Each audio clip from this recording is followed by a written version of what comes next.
Hello students, welcome to Radiant Learning. Sainik school entrance exam 18 जनवरी Sunday के दिन जो पेपर हुआ है, आज हम उस पेपर का सॉल्यूशन करेंगे और हमारी रेडियंट टीम की ब्लेसिंग्स आपके साथ है। हम उम्मीद करते हैं कि आपका पेपर बहुत अच्छा गया होगा। आप इस पेपर में बैक टू बैक देखेंगे कि आपको अलग अलग टीचर आएंगे और इस पेपर का सॉल्यूशन आपके लिए बनाएंगे। आपने जो भी आंसर किए होंगे आप उसको मैच करेंगे और मैं हूं कपिल गिरधर, आपका इंग्लिश एजुकेटर। तो सबसे पहले मैं आपके साथ इंग्लिश का आंसर शेयर करता हूं, आपको वन बाय वन करके सब चेक करने हैं। तो पहला क्वेश्चन आपने देखा होगा, जो आपका कोड कोई भी हो सकता है, इस बात का आप ध्यान रखें, आपका कोई भी कोड हो सकता है, क्वेश्चंस आगे पीछे हो सकते हैं, लेकिन आपको क्वेश्चंस के अकॉर्डिंग आंसर मैच करने हैं क्योंकि अलग अलग कोड के आपके पेपर हुए होंगे। फर्स्ट क्वेश्चन है, choose the correct meaning of the sentence given below.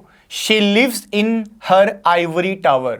बच्चों ध्यान से देखो, यहां पे आइवरी टावर लिखा हुआ है और जब आइवरी टावर लिखते हैं ना तो इसका एक मीनिंग होता है, फ्रेजल एक्सप्रेशन होता है, जिसका मतलब होता है इमेजिनेशन में जीना, कल्पनाओं में जीना। और नंबर 1 पे ही लिखा है she lives in her imaginary world, मतलब सबसे बेस्ट आंसर हमारा क्या नंबर 1 पे होना चाहिए, है ना। आप समझ पा रहे हो, ये एक आइवरी टावर जो लिखा हुआ है ये एक फ्रेजल एक्सप्रेशन है जिसका मतलब होता है इमेजिनेशन में जीना। ओके, अब ऐसे ही आप नेक्स्ट क्वेश्चन देखो, तो बहुत इजी क्वेश्चन था, आपको थोड़ा सा पता होना चाहिए इसके बारे में, कॉमन सेंस वाला क्वेश्चन कह सकते हैं आप इसको।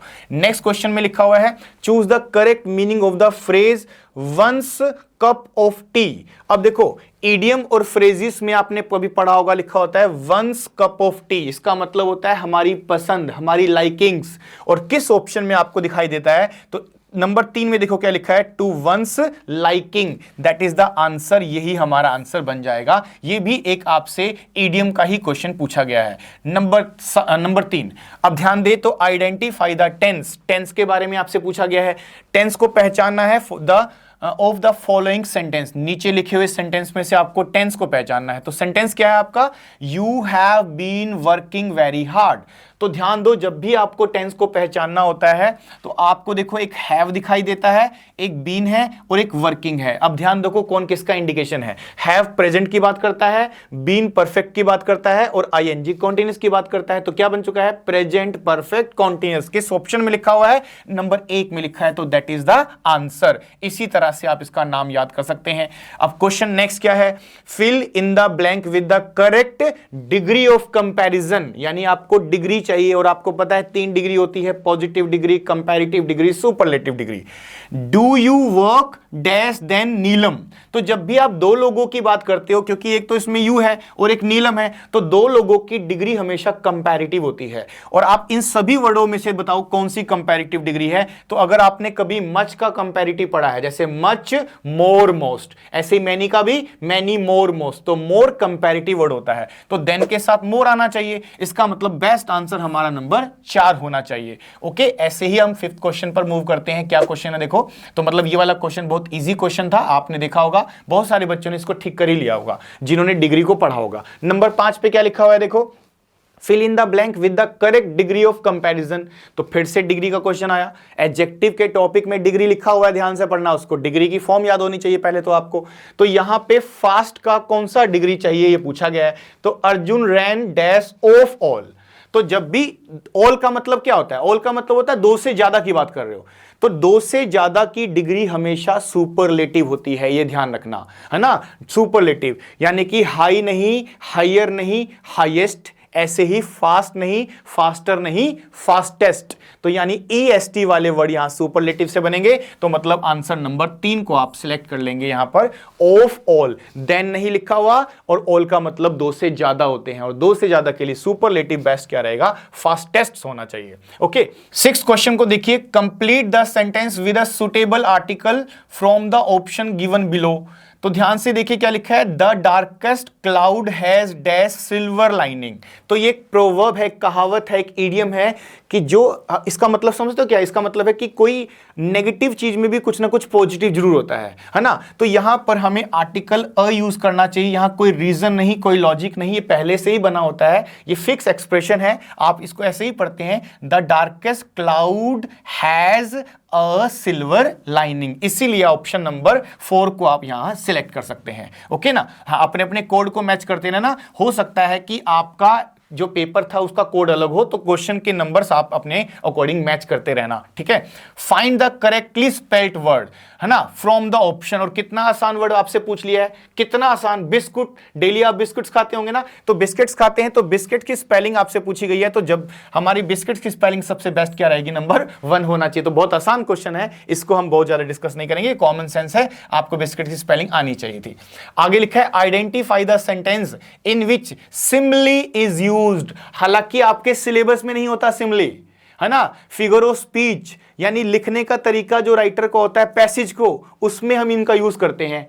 तो ये तो बहुत बड़ी क्लास का बात हो गया ना, 6 क्लास के स्टैंडर्ड में आपने ये कैसे देख लिया, तो फिर भी कोई बात नहीं, पूछा है तो क्या होता है। सिमिली का मतलब होता है जब आप कंपैरिजन करते हो, और कंपैरिजन किससे किया जाता है, लाइक से या फिर एज की हेल्प से अगर कंपैरिजन किया जाता है, तो लाइक और एज की कंपैरिजन होता है, तो हम सिमिली मान लेते हैं। जैसे you are just like my brother, ऐसे लिखा है, तो लाइक और एज के साथ, तो कहां लिखा है ऐसा, कहां किस ऑप्शन में आप ऐसा देखते हो, तो आप ध्यान दें सिमिली इसमें किसका एग्जाम्पल माना जाएगा। यहां लिखा है नंबर 3 में लाइक लिखा हुआ है, तो इसका मतलब आंसर नंबर 3 सबसे बेस्ट रहेगा। ओके ना, this is example of simile. ये एक फिगर ऑफ स्पीच का क्वेश्चन आपसे पूछ लिया गया है, हालांकि आपके सिलेबस में नहीं है, तो कह सकते हैं 9th लेवल का क्वेश्चन था जो 6th लेवल में आपको दिखाई दे रहा है।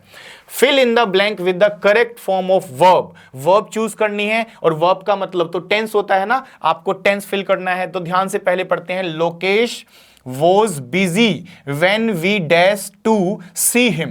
तो ध्यान दे यहां पे was लिखा है, तो पास्ट की बात चल रही है यहां पे, तो और पास्ट में आप समझो कौन सी फॉर्म लगाते हो, सेकंड फॉर्म, वर्ब की सेकंड फॉर्म लगाते हैं। तो गो नहीं, गोन नहीं, वेंट नहीं, सॉरी गोज नहीं, वेंट होना चाहिए। तो पास्ट की वर्ब गो की क्या बन जाएगी यहां पे, वेंट। तो went is the answer. Past क्यों लगा रहे हो, क्योंकि was लिखा है, was का मतलब पास्ट, और पास्ट का मतलब वर्ब की सेकंड फॉर्म लगाना चाहिए, और गो की सेकंड फॉर्म तो लगभग सारे स्टूडेंट्स को आती ही होगी, ठीक है ना जी। ओके, आगे बढ़ते हैं। 10th क्वेश्चन में लिखा है fill in the blank with the correct form of verb.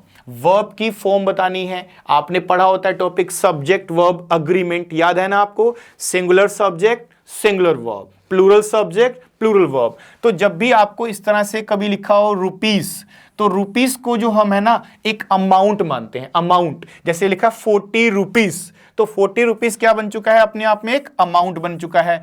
और अमाउंट का मतलब समझ रहे हो, ये अनकाउंटेबल माना जाता है, गिन नहीं सकते हम उसको। तो 40 रुपीस के नोट्स को तो काउंट कर सकते हो, लेकिन 40 रुपीस एक अमाउंट बन गया, एक पूरा अमाउंट बन गया, उसके लिए सिंगुलर वर्ब लगाना चाहिए। और सिंगुलर किस ऑप्शन में दिखाई देता है, नंबर 3 में। इसका मतलब होना चाहिए 40 rupees is a small amount. लिखा भी है स्मॉल अमाउंट, तो इसका मतलब अमाउंट का कैन नॉट बी काउंटेड, तो यहां इज लगाने की जरूरत पड़ेगी आपको। ओके, ऐसे ही आगे क्वेश्चन पढ़ते हैं अब। 10 के बाद 11 क्वेश्चन देखिए आप। 11th में लिखा है fill in the blank with the correct preposition. Preposition आपने पढ़ा ना, in, at, on, to, from, ये वर्ड्स होते हैं। तो यहां पे लिखा है he has retired dash the business. तो यहां पे जैसे ही रिटायर्ड लिखा है ना, तो रिटायर्ड की एक पोस्ट पोजीशन होती है, उसके बाद एक वर्ड आना जरूरी होता है। तो रिटायर्ड के साथ हमेशा क्या लिखा जाता है, फ्रॉम। ये फिक्स एक्सप्रेशन है, इसको याद करने की जरूरत पड़ती है। जैसे याद करो, आप लिसन के साथ टू लगाते हैं, है ना, आप इसी तरह से रिटायर्ड के साथ क्या लगाना पड़ेगा, आपको फ्रॉम लगाना पड़ेगा। That is a fix expression, कोई इसका लॉजिक निकालने की आपको जरूरत नहीं है। ओके, अफ्रेड ऑफ लगाते हैं, फुल ऑफ लगाते हैं, ऐसे ही आपको यहां फ्रॉम लगाना है। रिटायर्ड के साथ फ्रॉम आता है हमेशा। अब नेक्स्ट क्वेश्चन देखिए क्या लिखा है नंबर 12 पे, fill in the blank with the correct preposition. Correct preposition है फिर से आपके सामने, तो लिखा है aeroplane is flying dash the cloud. अब ध्यान रखना कि अगर एरोप्लेन क्लाउड्स के ऊपर से निकला है, उसके ऊपर से फ्लाई किया है, तो जब भी हम कभी ऊपर से ऊपर कोई चीज मूव करवाते हैं ना, तो अक्रो यानी इसको पार करने के लिए, क्रॉस करने के लिए यूज करते हैं। तो एक चीज के ऊपर से कोई चीज क्रॉस हो जाए, तो वहां पर प्रीपोजिशन हमेशा ओवर लगाया जाता है, ओवर लगाया जाता है ना। तो इस तरह से the aeroplane is flying over the cloud, best expression. हालांकि अबव का मतलब ही ऊपर होता है, पर अबव का मतलब होता है ऊपर है, पर वहां मूव करने की बात नहीं होती। तो यहां मूव करने की बात हो रही है कि निकलने की बात हो रही है, तो ओवर और इसका बेस्ट आंसर बनेगा। ओके, नेक्स्ट देखते हैं, identify the adjective form from the given option. तो आपके पास ऑप्शंस भी हैं, आप उसके अकॉर्डिंग आंसर बनाएंगे। अब तो यहां पर कैसे देखो, इसमें बताना है एडजेक्टिव की फॉर्म कौन सी है। एडजेक्टिव की फॉर्म का मतलब हुआ एडजेक्टिव कौन बनेगा। अब बर्थ तो एक नाउन होता है ना, ब्लाइंड एक एडजेक्टिव होता है, जैसे बोलते हैं ब्लाइंड पर्सन, है ना, और बाइट एक चबाना, यानी कि इसको हम वर्ब बोलते हैं, ब्लेम का मतलब ही ब्लेम करना किसी को। तो एडजेक्टिव फॉर्म हमें क्या मिलती है इसका, नंबर 2 पे ब्लाइंड। हम ब्लाइंड के बाद नाउन को एडजस्ट करते हैं, ब्लाइंड पर्सन, ब्लाइंड मैन, है ना, इस तरह से। तो ये एडजेक्टिव की फॉर्म है, नाउन से पहले इसको आप यूज करते हैं, तभी इसको एडजेक्टिव बोला जाता है। Fill in the blank with the most suitable option given below. तो क्या आपके पास है, she has dash for 1 month's leave. तो ध्यान दो, यहां पे आपके पास ऑप्शन है, लेकिन आप देखो मीनिंग क्या बन रहा है। जब भी ऐसा क्वेश्चन है तो मीनिंग भी देखना चाहिए क्या बन रहा है, कि she has dash for 1 month's leave, यानी उसने मांगी है। उसने क्या मांगी है, 1 महीने की लीव मांगी है। और मांगने का मतलब होता है आस्क फॉर, डिमांड करने का मतलब क्या होता है, आस्क फॉर। तो सबसे बेस्ट क्या रहेगा, फॉर लिखा ही हुआ है, तो पास्ट बनाने के लिए आस्क लगाएंगे, यानी हैज के बाद थर्ड फॉर्म आएगी आस्क की फॉर्म में। तो बेस्ट आंसर हमारा क्या बन जाएगा, नंबर 4। आस्क फॉर का मतलब मांगना होता है, और आस्क क्यों लिखा है, हैज की वजह से लिखा है, हैज के साथ थर्ड फॉर्म आती है हमेशा, ठीक है ना। तो ये 14 का आंसर बन गया हमारा। अब आगे बढ़ते हैं, नेक्स्ट क्वेश्चन क्या लिखा हुआ है, choose the word that is opposite to demolish. Demolish समझते हो ना, डिमोलिश का मतलब क्या होता है कि किसी बिल्डिंग को गिरा दिया है ना, उसको नष्ट कर दिया है। तो स्पेशली किसी बिल्डिंग को गिरा दिया, उसको नष्ट कर दिया है, तो डिमोलिश होता है। और आप नंबर 1 पे ही लिखा है इरेक्ट, और इरेक्ट का मतलब क्या होता है, इरेक्ट का मतलब होता है किसी चीज को खड़ा करना, है ना, किसी चीज को खड़ा करना, सीधे खड़ा करना। तो बिल्डिंग से रिलेटेड ये भी बन सकता है। तो और ग्रो का मतलब तो फैलना हो गया, और रेज उसके बराबर ही है। तो इसका मतलब बेस्ट आंसर जो रहेगा ना इसका, हमें क्योंकि अपोजिट बताना है, तो डिमोलिश का मतलब बिल्डिंग को गिराना हो गया, और इरेक्ट का मतलब सीधे खड़ा करना हो गया। तो इसका मतलब बेस्ट सिनोनिम इसका, सॉरी अपोजिट जो आंसर बनेगा वो क्या बन जाएगा, नंबर 1। नंबर 1 इसका बेस्ट आंसर बनेगा। आगे बढ़ते हैं, fill in the blank with the correct form of the verb. तो वर्ब की फॉर्म बतानी है। यहां पर देखो ध्यान दो, ये एक इफ वाले सेंटेंस है। इफ वाले सेंटेंस को क्या बोलते हैं, कंडीशनल सेंटेंस बोलते हैं, याद करो। If you work hard you can correct the exam. तो जैसे ही हम इफ से सेंटेंस को शुरू करते हैं तो हमें 2-2 सेंटेंस दिखाई देंगे। तो हो सकता है, देखो अब यहां ब्लैंक है ना, तो इसका मतलब आगे वाला एक सेंटेंस है जिसमें कुछ रूल लिखा हुआ है, उस रूल को ध्यान में रख के आपको इफ वाला रूल बनाना है। तो अब वुड किसका इंडिकेशन होता है, पास्ट का इंडिकेशन होता है, विल का पास्ट वुड होता है ना। तो यहां वुड है तो मुझे पास्ट का वर्ड चाहिए यहां पे। अब ध्यान दो, तो आप यहां पर पास्ट में एम नहीं लगा सकते हो, वॉज नहीं लगाओगे, वर ही क्यों आया, बच्चे कह रहे हैं सर आई के साथ तो वॉज आना चाहिए। जब भी आप इमेजिनरी कंडीशन बनाते हैं, if I dash a doctor I would serve the poor, अगर मैं एक डॉक्टर होता तो मैं गरीब लोगों को सर्व करता। इसका मतलब ये हुआ कि आई के साथ इमेजिनरी कंडीशन बनाने के लिए जब वुड प्लस फर्स्ट फॉर्म लिखा होता है तो हम हमेशा वर का यूज करते हैं। आई के साथ नहीं, ही होता तब भी वर लगाते, शी होते तब भी वर लगाते। तो यहां पे वर बी का सेकेंड फॉर्म माना जाएगा। यहां सेकेंड फॉर्म है तो यहां वुड प्लस फर्स्ट फॉर्म लिखा हुआ है। इसके लिए आपको कंडीशनल टॉपिक के 4 टाइप पढ़ने होते हैं, टाइप 1, टाइप 2, टाइप 3 और टाइप 0 भी होता है ना। तो टाइप 2 में रूल होता है कि एक side would plus first form और दूसरी साइड वर्ब की सेकंड फॉर्म, और वो भी कौन सी होनी चाहिए, बी की सेकंड फॉर्म में वॉज वर में से वर ही होना चाहिए, चाहे वो सिंगुलर सब्जेक्ट हो चाहे वो प्लूरल हो, वर ही आएगा हमेशा। ओके, नंबर 17 पढ़िए क्या लिखा हुआ है, fill in the blank with suitable conjunction. Conjunction बताना है आपको। कनेक्टर मतलब 2 सेंटेंस को जोड़ने वाला वर्ड आपको पता होगा। आई डोंट नो मुझे नहीं पता है, आई डोंट नो मुझे नहीं पता है, dash she left the house. ठीक है, अब उसने घर छोड़ दिया तो कनेक्टर यहां पे वाई बनना चाहिए भाई, क्योंकि मुझे नहीं पता है उसने घर क्यों छोड़ दिया है, क्यों को क्या बोलते हैं, वाई। तो इसका बेस्ट आंसर क्या रहेगा, why. I don't know why she left the house. Okay, इस तरह से इसका आंसर बनाइए, कनेक्टर है ये। Number 18, choose the correct option to improve the sentence, है ना। सेंटेंस को इंप्रूव करने के लिए तो पहले सेंटेंस को पढ़ते हैं। We are to meet him next week. Next week यानी फ्यूचर की बात चल रही है ना। हमें उसको मिलना है, हम लोगों को उस लड़के को मिलना है, और कब मिलना है, नेक्स्ट वीक मिलना है। तो यहां पर आपको बताना है इसका इंप्रूवमेंट क्या हो सकता है। हालांकि ये तो ठीक है ही है, पर आप इसका इंप्रूवमेंट और क्या कर सकते हैं। तो हैव मीटिंग गलत है, ये रूल ही नहीं है। हैव के साथ थर्ड फॉर्म लिख सकते हो, आईएनजी लगा सकते हो। वुड बी इन मीटिंग वैसे ही अच्छा नहीं लग रहा है पढ़ने में, इसमें कोई सेंस नहीं देता। Are meeting present continuous tense future वाले वर्ड्स के साथ तो आ ही सकता है, जैसे हम अगले महीने घूमने जा रहे हैं, ऐसा तो हम बोल ही सकते हैं। तो फ्यूचर में हम प्रेजेंट कॉन्टिन्यूअस यूज कर सकते हैं, इसका मतलब आंसर हमारा नंबर 3 होना चाहिए। वर्ब पास्ट की बात करता है तो हमारा ऑप्शन वो नहीं होगा सही। आगे बढ़ते हैं। फिर आपसे पूछा गया टैग्स के बारे में, क्वेश्चन टैग के बारे में, है ना। क्वेश्चन टैग के बारे में पूछा गया, choose the correct question, choose the correct question tag from the sentence. Sentence क्या है देख लेते हैं। Everything is fine, everything is fine, thing का मतलब क्या होता है, इट लगाओगे, है ना। इज का नेगेटिव क्या होता है, इजंट, याद है ना। पॉजिटिव सेंटेंस का क्वेश्चन टैग नेगेटिव बनता है ना। और थिंग है तो इट भी आना चाहिए, तो इजंट इट किस ऑप्शन में लिखा हुआ है, इजंट इट लिखा है नंबर 1 में, तो इसका आंसर हमें बिल्कुल मिल चुका है। ये इसका आंसर बन जाना चाहिए। आई होप आपको समझ में आ रहा होगा कि आंसर हमारे ऐसे क्यों बन रहे हैं। अब 20 में देखिए क्या लिखा हुआ है। 20 में लिखा हुआ है fill in the blank with suitable question tag. फिर से क्वेश्चन टैग आ गया जी। देयर इज, जानते हो देयर क्या होता है, देयर एक डमी सब्जेक्ट होता है, डमी सब्जेक्ट जिसका अपना कोई मतलब होता नहीं है, सिर्फ उसको सजाने के लिए लिखते हैं। और अगर क्वेश्चन सेंटेंस में डमी सब्जेक्ट लिखा हो देयर, और देयर का मतलब उसका सब्जेक्ट देयर ही बनना चाहिए, इस बात का ध्यान रखें। तो जिस ऑप्शन में देयर नहीं है कि सब में ही देयर लिखा हो, कोई बात नहीं, तो आसान क्वेश्चन हो गया। फिर इज का नेगेटिव इजेंट, बट पहले से ही नो लिखा हुआ है, याद करो। सेंटेंस नेगेटिव हो तो क्वेश्चन टैग पॉजिटिव बनती है, नोट नहीं लेती वो फिर इसका मतलब। तो इसका मतलब हमें इज चाहिए और साथ में देयर चाहिए, तो कौन से नंबर पे, 3 पे हमें दिखाई देता है। आई होप आपको समझ में आ गया होगा, तो बड़े ध्यान से इसको समझते रहना। 20 क्वेश्चंस तक हमने सोल्व कर लिया है। अब पैसेज आया है एपीजे अब्दुल कलाम के ऊपर आया है, और आई होप कि आपने पैसेज पढ़ा होगा। मैं डायरेक्टली आपको क्वेश्चंस बता देता हूं, इसके आंसर्स क्या क्या होने चाहिए थे।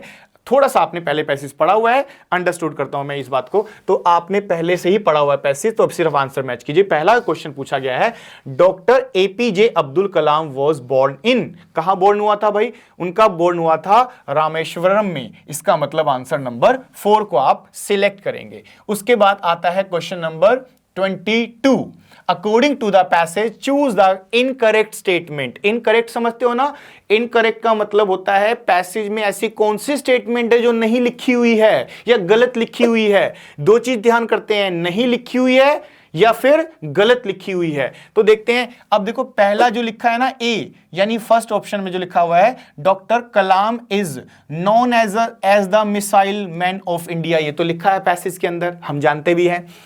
फिर उसके बाद नंबर 2 पे क्या लिखा है, doctor Kalam played very important role in India's nuclear test in 1998, ये भी लिखा हुआ है, आपने पढ़ा होगा, पैसेज लिखा हुआ है। सी देखिए क्या लिखा हुआ है, doctor ABJ Abdul Kalam was the 11th president of India, ये भी लिखा हुआ है ना। तो इसका मतलब बचा एक ही ऑप्शन है। तो यहां पे जो डेट ईयर लिखा है ना कि doctor Kalam received the Bharat Ratna in 1991 नहीं लिखा होगा, 1998 लिखा होगा, आई थिंक ऐसा कुछ लिखा होगा। देख लेंगे आप इसको, ठीक है ना। देखो सॉरी 1981 लिखा हुआ है ना, तो इसका मतलब ये ईयर ही गलत लिखा हुआ है, तो इसका मतलब इनकरेक्ट हमारा क्या बन जाएगा, नंबर 4 बन जाएगा। ओके, फिर उसके बाद बोला गया choose the correct option. The United Nation recognise doctor Kalam's 78th birthday as, तो यहां पर सबसे लास्ट में लिखा हुआ, देखो ध्यान से, सबसे लास्ट में लिखा हुआ था कि doctor Kalam's 79th birthday as world students day. कहां लिखा है, ये किस ऑप्शन में दिखाई देता है आपको, नंबर 2 में, तो इसका आंसर हमें फिर से मिल गया है। इस तरह से आप पैसेज का मतलब ही होता है, आपको पैसेज को पहले क्वेश्चन को पढ़ के फिर पैसेज में से वो इंफॉर्मेशन आप इकट्ठी कर लीजिए, है ना। अब यहां से पूछा गया कि identify the parts of speech for technology. Sentence पढ़ने की जरूरत नहीं है, टेक्नोलॉजी, जिस वर्ड की एंडिंग लॉजी से होती है, ठीक है ना, तो उसमें जैसे एस्ट्रोलॉजी, टेक्नोलॉजी, लॉजी से जिसकी एंडिंग होती है वो नाउन होता है ना, नाउन होता है वो। तो इसका मतलब आंसर हमारा नंबर 1 होना चाहिए, नाउन की फॉर्म है ये। Out of the given option choose a synonym. Recognise का मतलब पहचानना होता है, ओके, और इसका आपको क्या बताना है, सिनोनिम मतलब सेम मीनिंग बताना है या सिमिलर मीनिंग बताना है, और आइडेंटिफाई का मतलब ही पहचानना होता है। इसका मतलब आंसर हमारा बन जाएगा 1, ओके। हाँ, बाकी सब तो आप देखो अलग अलग वर्ड्स है, जैसे नॉन वर्ब की थर्ड फॉर्म है, तो ये वैसे भी इससे डायरेक्टली रिलेट नहीं करता, तो आप इसको बेस्ट आंसर मानेंगे नंबर 1 को ही। आइडेंटिफाई करना मतलब पहचानना, और रिकॉग्नाइज का मतलब भी होता है पहचानना। तो आंसर होना चाहिए। ठीक है, आई होप आपके 25 क्वेश्चन सही आए होंगे। और इसी तरह से अब नेक्स्ट टीचर आएंगे और वो आपसे आगे के जितने भी क्वेश्चन उनको डिस्कस करेंगे। तो बड़े ध्यान से वीडियो को ध्यान से देखना, 1 बाय 1 करके सारे आंसर्स आपको मैच करने हैं। तो चलिएगा डियर स्टूडेंट्स, अब हम जो है ना मैथमेटिक्स का पार्ट्स क्या है डिस्कस करेंगे। यहाँ पर क्वेश्चन नंबर 26 है। यहाँ पर आपके पास क्या कहा कि एक चॉकलेट ब्रिक है जिसकी शेप जो है ना वो क्यूब की है, और क्यूब की जो साइड है ना वो कितने सेंटीमीटर की है, वो आपकी यहाँ पर दिया गया है कि 6 सेंटीमीटर की है। तो अब कविता ने ना उसको स्मॉल क्यूब्स में क्या है कट कर लिया, बड़े क्यूब को, और उसकी जो साइड है ना वो 2 सेंटीमीटर है। तो अब आपको बताने हैं कि जो स्मॉल चॉकलेट क्यूब्स हैं वो कितने होंगे।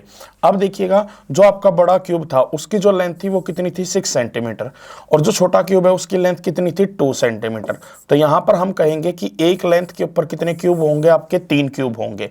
तो तीनों लेंथ के ऊपर कितने होंगे 3 इंटू 3 इंटू 3। तो हमारे क्वेश्चन का जो आंसर है वो कितना आ जाएगा 27 आ जाएगा। अब नेक्स्ट क्वेश्चन है, यहां पर क्या है नंबर 1। अब जो आपका नंबर 1 है वो आपका क्या होता है, तो क्या कंपोजिट नंबर होता है, नहीं होता, ना ही ये प्राइम नंबर होता है। तो ऑप्शन डी भी आंसर नहीं होगा, बोथ प्राइम एंड कंपोजिट। तो यानी कहने का मतलब जो नंबर 1 है ना वो नाइदर प्राइम होता है और नॉर क्या होता है आपका कंपोजिट। तो क्वेश्चन का आंसर क्या बनेगा, ऑप्शन बी। अब नेक्स्ट है क्वेश्चन नंबर 28। अब यहां पर आपको क्या कहा गया है, how many prime numbers are there between 30 and 60। तो 30 और 60 के बीच कितने प्राइम नंबर है। तो एक आपका 31 आता है, एक आपका 37 आता है, फिर आपका 41 आता है, 43 आता है, फिर आपका 47 आता है, 53 आता है और 59 आता है। तो अब ये कुल मिलाकर कितने हो गए आपके 7। तो यानी क्वेश्चन का आंसर आपका क्या बन गया, ऑप्शन डी। नेक्स्ट, अब यहां पर कहा है the number of triangles in the given figure. इस फिगर के अंदर कितनी ट्राइंगल हैं। तो यहां पर फर्स्ट ट्राइंगल आपका ये हो गया, सेकंड ट्राइंगल आपका ये हो गया और थर्ड ट्राइंगल आपका ये हो गया। तो यानी मैं कहूं 1 2 3, 3 ट्राइंगल तो आपके ये हो गए। अब साथ ही साथ क्या है बच्चों कि 1 और 2 ये दोनों पार्ट्स भी मिलकर क्या है एक ट्राइंगल बनाते हैं। ऐसे ही 2 को मैं 3 के साथ ऐड करता हूं तो ये भी आपका क्या है एक ट्राइंगल बनाता है। उसके अलावा यदि मैं बात करता हूं तो अब आपके पास और कौन सी ट्राइंगल है, ध्यान दीजिएगा। मान लीजिएगा ये आपका 4th पार्ट है, ठीक है ना। अब इस 4th पार्ट के अकॉर्डिंग ये देखता हूं तो 1 और 4 ये दोनों मिलकर भी क्या है एक ट्राइंगल बना रहे हैं, ठीक है ना। क्लियर है पॉइंट। तो अब यहां से आपको टोटल जो ट्राइंगल नजर आ गई वो ट्राइंगल आपकी कुल कितनी नजर आ गई, अब वो आपको देखना है। तो ऐसे करके हम देखते हैं तो ये कुल मिलाकर कितने ट्राइंगल आ गए आपके 6, जो हमें किस ऑप्शन के अंदर दिए गए हैं, ऑप्शन बी के अंदर। तो क्वेश्चन का आंसर क्या बन गया, ऑप्शन बी बन गया। अब यहां पर नेक्स्ट देखते हैं क्वेश्चन नंबर 30। अब यहां पर क्वेश्चन नंबर 30 में हमें क्या है, यहां पर 2 लिस्ट दी है, इनको हमें क्या है मैच करना है। तो 3 इक्वल एंगल। अब 3 इक्वल एंगल किस में होते हैं, आपका इक्विलेटरल ट्राइंगल के अंदर होते हैं। 2 इक्वल एंगल आपके किस में होते हैं, आइसोसेलेस ट्राइंगल में होते हैं। All 3 angles of different measures. अब किसी ट्राइंगल के तीनों एंगल डिफरेंट है तो उसको क्या कहते हैं, स्केलर ट्राइंगल कहते हैं। और एक एंगल यदि 90 डिग्री का है तो उसको हम क्या कहते हैं, राइट एंगल ट्राइंगल। अब ये हमारा किसके साथ मैच कर रहा है, ए के साथ आपका क्या मैच करना चाहिए, सेकंड। तो ऑप्शन ए मैच नहीं कर रहा, ऑप्शन बी भी मैच नहीं कर रहा। अब थर्ड और फोर्थ ऑप्शन में ए सेकंड पार्ट है, ठीक है। बी आपका किसके साथ मैच करेगा, फर्स्ट के साथ, जो थर्ड में मैच नहीं कर रहा। तो क्वेश्चन का आंसर आपका क्या बन गया, सीधा सीधा फोर्थ ऑप्शन आपका क्वेश्चन का आंसर बन गया। नेक्स्ट क्वेश्चन अब हम देखते हैं 31st क्वेश्चन। यहां पर हमें 31st क्वेश्चन के अंदर क्या बताना है, 31st क्वेश्चन में बताना है इफ द एवरेज ऑफ, इन सभी नंबर्स की एवरेज यदि 16 है तो k की वैल्यू क्या होगी। अब यहां पर यदि मैं इन सभी का सम लेता हूं, 5 + 13 कितना हो गया 18, 18 + 18 कितना हो गया आपका 36, 36 + 20 कितना हो गया 56, 56 + 22 कितना हो गया 78, और 78 और 6 कितना हो गया आपका 84, ठीक है ना। और 2 के आगे तो यहां पर मैं कहूंगा 84 + 2k, ठीक है ना। ये आपका किसके इक्वल होगा, ठीक है ना। अब इन सभी नंबर्स का जो सम है ना 84 + 2 के आ गया। नंबर हैं कितने, 1 2 3 4 5 6 7 नंबर है। तो यानी ये इनका जो एवरेज है ना वो किसके इक्वल है, 16 के इक्वल है। अब यहां से यदि मैं कैलकुलेट करूं तो आप कहेंगे इक्वेशन क्या बनेगी कि 84 + 2 के ये किसके इक्वल होगा, 16 × 7 के इक्वल होगा। और 16 × 7 कितना होता है 112। अब 112 में से 84 आप सब्ट्रैक्ट करेंगे तो वो कितना आएगा 28 आएगा। तो यानी 2k जो है ना वो 28 के इक्वल आ गया है, तो k की जो वैल्यू है वो आपकी कितनी आ जाएगी, 28 को 2 से डिवाइड कर देंगे यानी कि 14 आ जाएगी, जो हमारा फोर्थ ऑप्शन में दिया गया है। ठीक है, अब नेक्स्ट है there are 1240 employees in a organisation. कोई एक ऑर्गेनाइजेशन है जिसके अंदर कुल कितने एम्प्लॉइज है, 1240, out of which 25% given promotion. तो 25% को क्या दिया है, प्रमोशन। तो आपको बताना कितने एम्प्लॉय को प्रमोशन मिला है टोटल, तो यानी कुल मिलाकर आपको 1240, इसका कितना निकालना है, 25% निकालना है। 25%, अब इसका कितना होगा, 25 4 जा कितना होता है 100, अब 4 3 जा 12 होता है, 4 1 जा 4, तो ये कितना आ जाएगा 310। तो इसका 25% कितना है 310, जो हमारा फोर्थ ऑप्शन में दिया गया है। अब नेक्स्ट है A man earns 3200 per day and spends 2800 per day. The percentage of his saving. अब देखो टोटल वो अर्न कितना करता है, आपका इतना अर्न करता है, और स्पेंड कितना करता है 2800।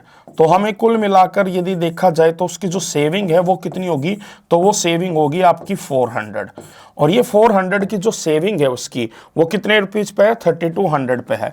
तो यानी जो उसके परसेंटेज सेविंग कितनी होगी, 400 को हम क्या करेंगे 3200 से डिवाइड करेंगे और मल्टीप्लाई कर देंगे किससे, 100 से। तो ये आपका जो कितना आ जाएगा, ये आपका देख लीजिएगा, ये कैलकुलेट आप करेंगे तो ये आपका आएगा 12.5%, जो हमें किस में दिया गया है, फर्स्ट ऑप्शन में। नेक्स्ट क्वेश्चन, फिर आपका आता है नेक्स्ट क्वेश्चन 34th। हमें इसका निकालना है okay, area of the given figure. इस फिगर का हमें क्या है, एरिया निकालना है। तो इस फिगर का एरिया निकालने के लिए ना थोड़ा सा ना एक पॉइंट को समझने की जरूरत है, थोड़ा सा ध्यान दीजिएगा। यहां पर मान लीजिएगा मैंने आपके सामने ना एक ऐसी फिगर बनाई बच्चों, ठीक है ना, मैंने एक ऐसी फिगर बनाई, इसको थोड़ा सा ध्यान से समझिएगा, ठीक है ना। ये हमें कितना दिया गया है, 1.5 दिया गया है, और ये कितना दिया गया है 2.5, और ये भी 2.5। तो 2.5 2.5 5.5 हो गया, और 1.5 में यानी ये टोटल कितना हो गया आपका 6.5 हो गया। ये भी 6.5 है, ये भी 6.5 है, और ये भी आपका 6.5 है, और ये भी आपका कितना है 6.5 है।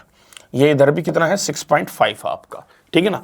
तो अब इसका जो पूरे का यदि मैं एरिया कहूंगा तो इसका पूरे का कितना एरिया आएगा, तो पूरा जो एरिया आएगा ना इसका पूरा स्क्वायर का, तो आप क्या कहेंगे 6.5 इंटू 6.5 आएगा, ये आपका पूरे का आ गया, ठीक है ना। अब इसमें से मान लीजिएगा एक ये पार्ट, एक ये सेकंड पार्ट, और एक ये थर्ड पार्ट, और ये फोर्थ पार्ट। इन चारों पार्ट का एरिया यदि मैं सब्ट्रैक्ट कर देता हूं, यानी इस टोटल एरिया में से ये चारों पार्ट का एरिया सब्ट्रैक्ट कर देता हूं, तो आपका केवल ये वाला एरिया बच जाएगा। तो आप कहेंगे यस सर। तो अब जो ये एक पार्ट है इसकी अब ध्यान से देखोगे तो इसकी जो लेंथ है वो कितनी है 2.5, और विड्थ भी कितनी है 2.5 है। तो मैं कहूंगा 2.5 को 2.5 से क्या करूंगा मैं मल्टीप्लाई, और ऐसे एरिया हमारे पास कितने हैं, 4 एरिया हैं। तो यानी टोटल एरिया में से मैं क्या है ये सब्ट्रैक्ट कर दूंगा, ठीक है। अब यहां पर 6.5 इंटू 6.5 कितना हो गया, सबसे पहले तो आप इसी को कैलकुलेट कर लीजिएगा, ठीक है ना। तो यहां पर आप देखेंगे 6.5 को 6.5 से आप क्या है मल्टीप्लाई कर दीजिएगा, और उसमें से ये वाला हमें सब्ट्रैक्ट करना है। तो 6.5 इंटू 6.5 ये कितना हो गया, तो आप कहेंगे 65 को 65 से मल्टीप्लाई किया, 5 5 जा 25, 5 6 जा कितना हो गया आपका 30, और ये कितना होगा 3 2 हो जाएगा। फिर आपका 6 5 जा कितना होता है 33, 6 6 जा 36 39 हो गया। तो ये आपका कितना आ गया, ये आपका आ गया 5 2 2 4, तो ये आपका कितना आ जाएगा 42.25 आ जाएगा, ये आ जाएगा 42.25। अब इसके अलावा 2.5 को 4 से मल्टीप्लाई करूंगा तो मैं कितना हो जाएगा 10 हो जाएगा, और 10 इंटू 2.5 कितना हो जाएगा, ये आ जाएगा आपका ये आ जाएगा पूरा आपका 25। अब 42.25 में से 25 आप सब्ट्रैक्ट करोगे तो जो एरिया वो कितना आएगा 17.25 आएगा, और 17.25 हमें किस में दिया गया है, थर्ड ऑप्शन में। तो राइट आंसर आपका यही बनेगा। नेक्स्ट,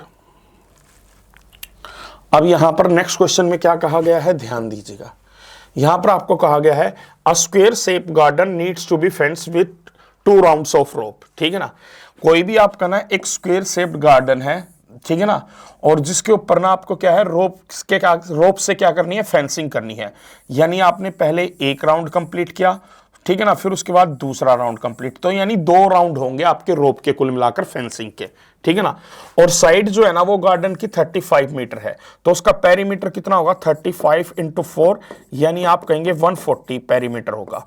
पर आपको 2 राउंड लेने हैं तो टोटल डिस्टेंस कितना कवर होगा, एक राउंड में 140 कवर होता है, तो 2 राउंड में कितना कवर होगा 140 का डबल यानी 280, ठीक है ना। कुल मिलाकर 280 मीटर की हमें क्या है रोप का यूज करना है। अब यहां पर क्या है, cost of the rope is 2 rupees per metre, then the total cost of the rope कितना होगा। अब आपका टोटल कॉस्ट कितना होगा, हर मीटर पर 2 रुपीज आपके क्या है कॉस्ट आ रही है, तो 280 मीटर पर कितना आएगी आपकी, मल्टीप्लाई कर देंगे 2 से, तो वो कितना आ जाएगा 560, जो हमें क्या है ऑप्शन ए में दिया गया है।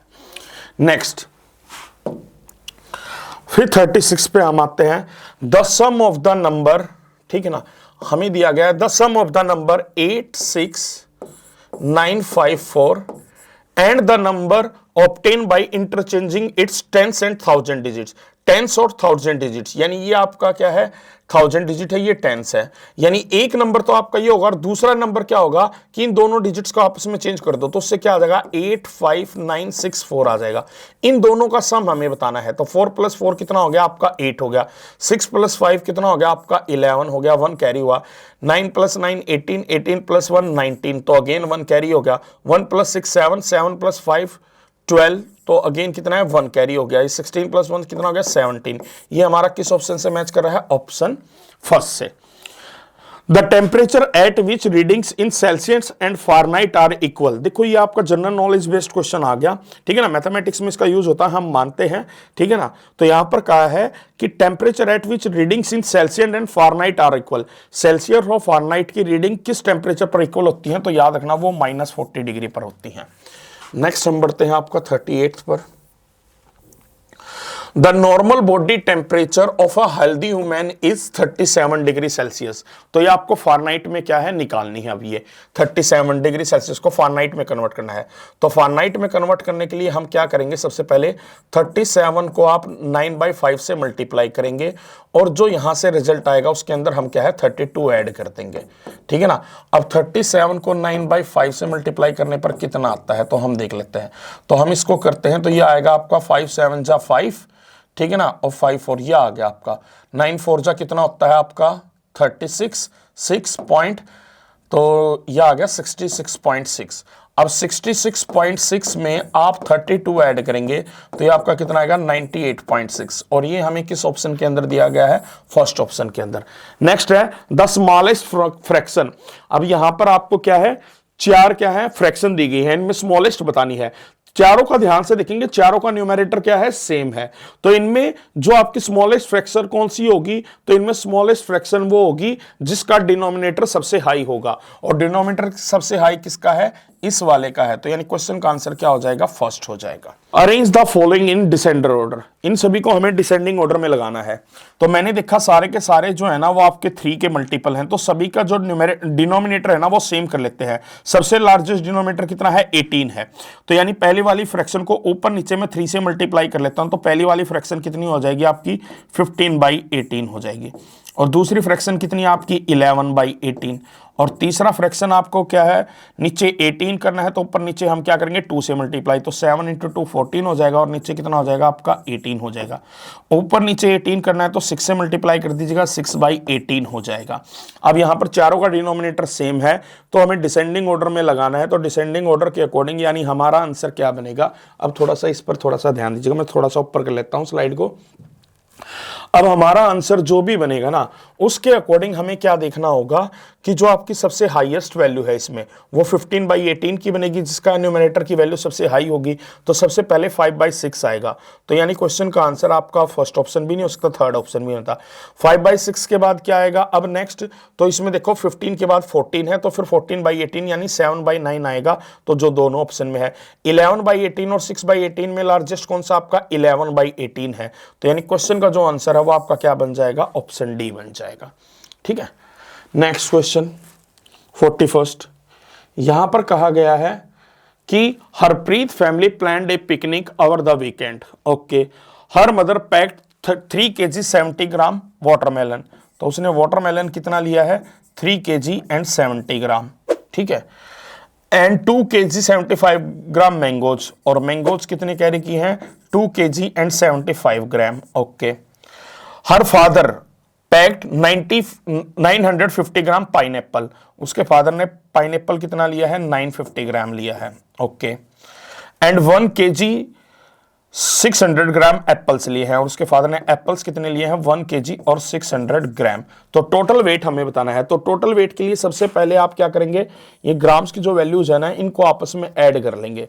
तो ये कितना हो जाएगा, ये हो जाएगा आपका 1550 नीचे वालों का सम हुआ इन दोनों का, और ये 145 है, तो ये आपका गया 5961। तो हम इसको कहेंगे 1 kg और 695 ग्राम आ गया आपका, ठीक है ना, इन चारों का सम। और ये कितना है 321 6 kg ये है, तो 6 kg और इसमें ऐड कर देंगे। तो यानी जो आपका आंसर होगा वो क्या होगा 7 kg, और ग्राम कितना होगा 695 ग्राम होगा। और ये हमें किस ऑप्शन के अंदर दिया है, तो ऑप्शन फर्स्ट के अंदर दिया, तो राइट आंसर आपका वही बना। 42nd, यहां पर बताना है अब आपको Which of the following is equal to 2.9 litre plus 4 litre 9 millilitre. Okay, 2.9 litre का मतलब आपका कितना हो गया 2900 हो गया आपका, ठीक है, मिलीलीटर में यदि मैं कहे, और 4 लीटर 9 मिलीमीटर का कितना हो गया आपका 4009 हो गया। अब इन दोनों का सम कितना आ जाएगा आपका, तो ये आ जाएगा 69। तो यानी जो क्वेश्चन का राइट आंसर बनेगा वो क्या बनेगा 6.909, ठीक है ना, जो हमारा क्या है फोर्थ ऑप्शन में दिया है। Next, which of the following roman numeration is incorrect. इन चारों में बताना है इनकरेक्ट कौन सा होगा। तो यदि आप यहां पर ध्यान से देखेंगे तो ये वाला इनकरेक्ट होगा। क्यों? क्योंकि जो आपका रोमन न्यूमेरल है v, वो आपका ना 2 टाइम्स रिपीट नहीं हो सकता। तो क्वेश्चन का राइट आंसर आपका क्या बन गया, फोर्थ ऑप्शन बन गया। नेक्स्ट है the supplementary angle of complementary angle of 3 times of 20। अब सबसे पहले तो यहां पर कहा है कि supplementary angle of complementary angle of 3 times of 20। तो सबसे पहले 3 टाइम्स ऑफ 20 निकालेंगे।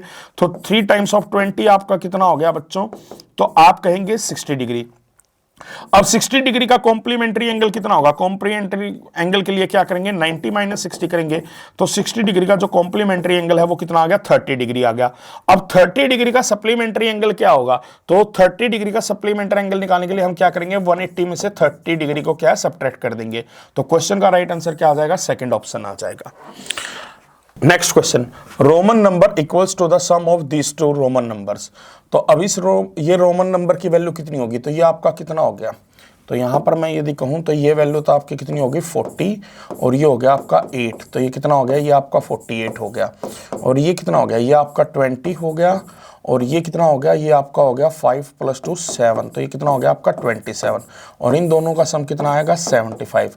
अब 75 को आप कैसे लिखेंगे, तो सबसे पहले तो 50 लिखेंगे, फिर लिखेंगे 20 यानी डबल x आएगा, और उसके बाद क्या आएगा आपका v, यानी क्वेश्चन का आंसर क्या हो जाएगा क्वेश्चन का आंसर आपका क्या हो जाएगा, 1 मिनट रुकिएगा, क्वेश्चन का आंसर जो बनेगा वो आपका बनेगा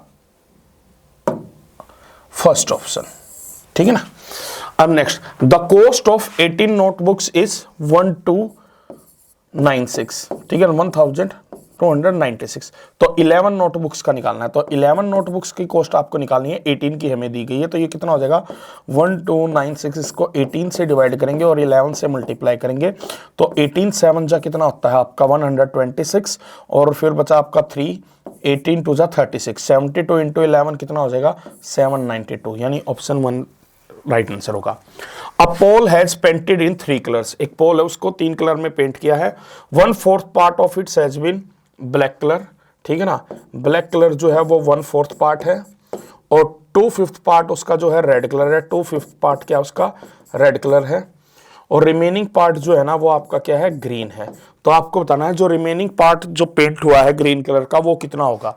तो यानी एक पार्ट हमारे पास है, तो इसको सीधा सीधा हम कह सकते हैं कि 1 में से हम 1/4 और 2.5 इन दोनों को सब्ट्रैक्ट हम कर ले, तो इनका एलसीएम आपका कितना आ जाएगा 4 × 5 20 आ जाएगा। तो ये पहली वैल्यू कितनी ऊपर आएगी आपकी 20 माइनस 4 5 जा 20 होता है, तो ऊपर यहाँ पर 5 आ जाएगा, और 5 4 जा 20 होता है, तो 4 × 8 हो जाएगा। अब 20 में से -5 करेंगे 15, 15 में से -8 करेंगे 7, तो ये कितना आ जाएगा 7/20, जो हमें कहाँ पर दिया है सेकेंड ऑप्शन में दिया है। नेक्स्ट क्वेश्चन, 48 हमें यहां पर फिल इन द बॉक्स करना है। ओके, अब यहां पर हमें क्या है, मिक्स फ्रैक्शन हमें दी गई है, तो ये कितना होगा 6 × 3 18, 18 + 5 कितना हो गया 23 हो गया।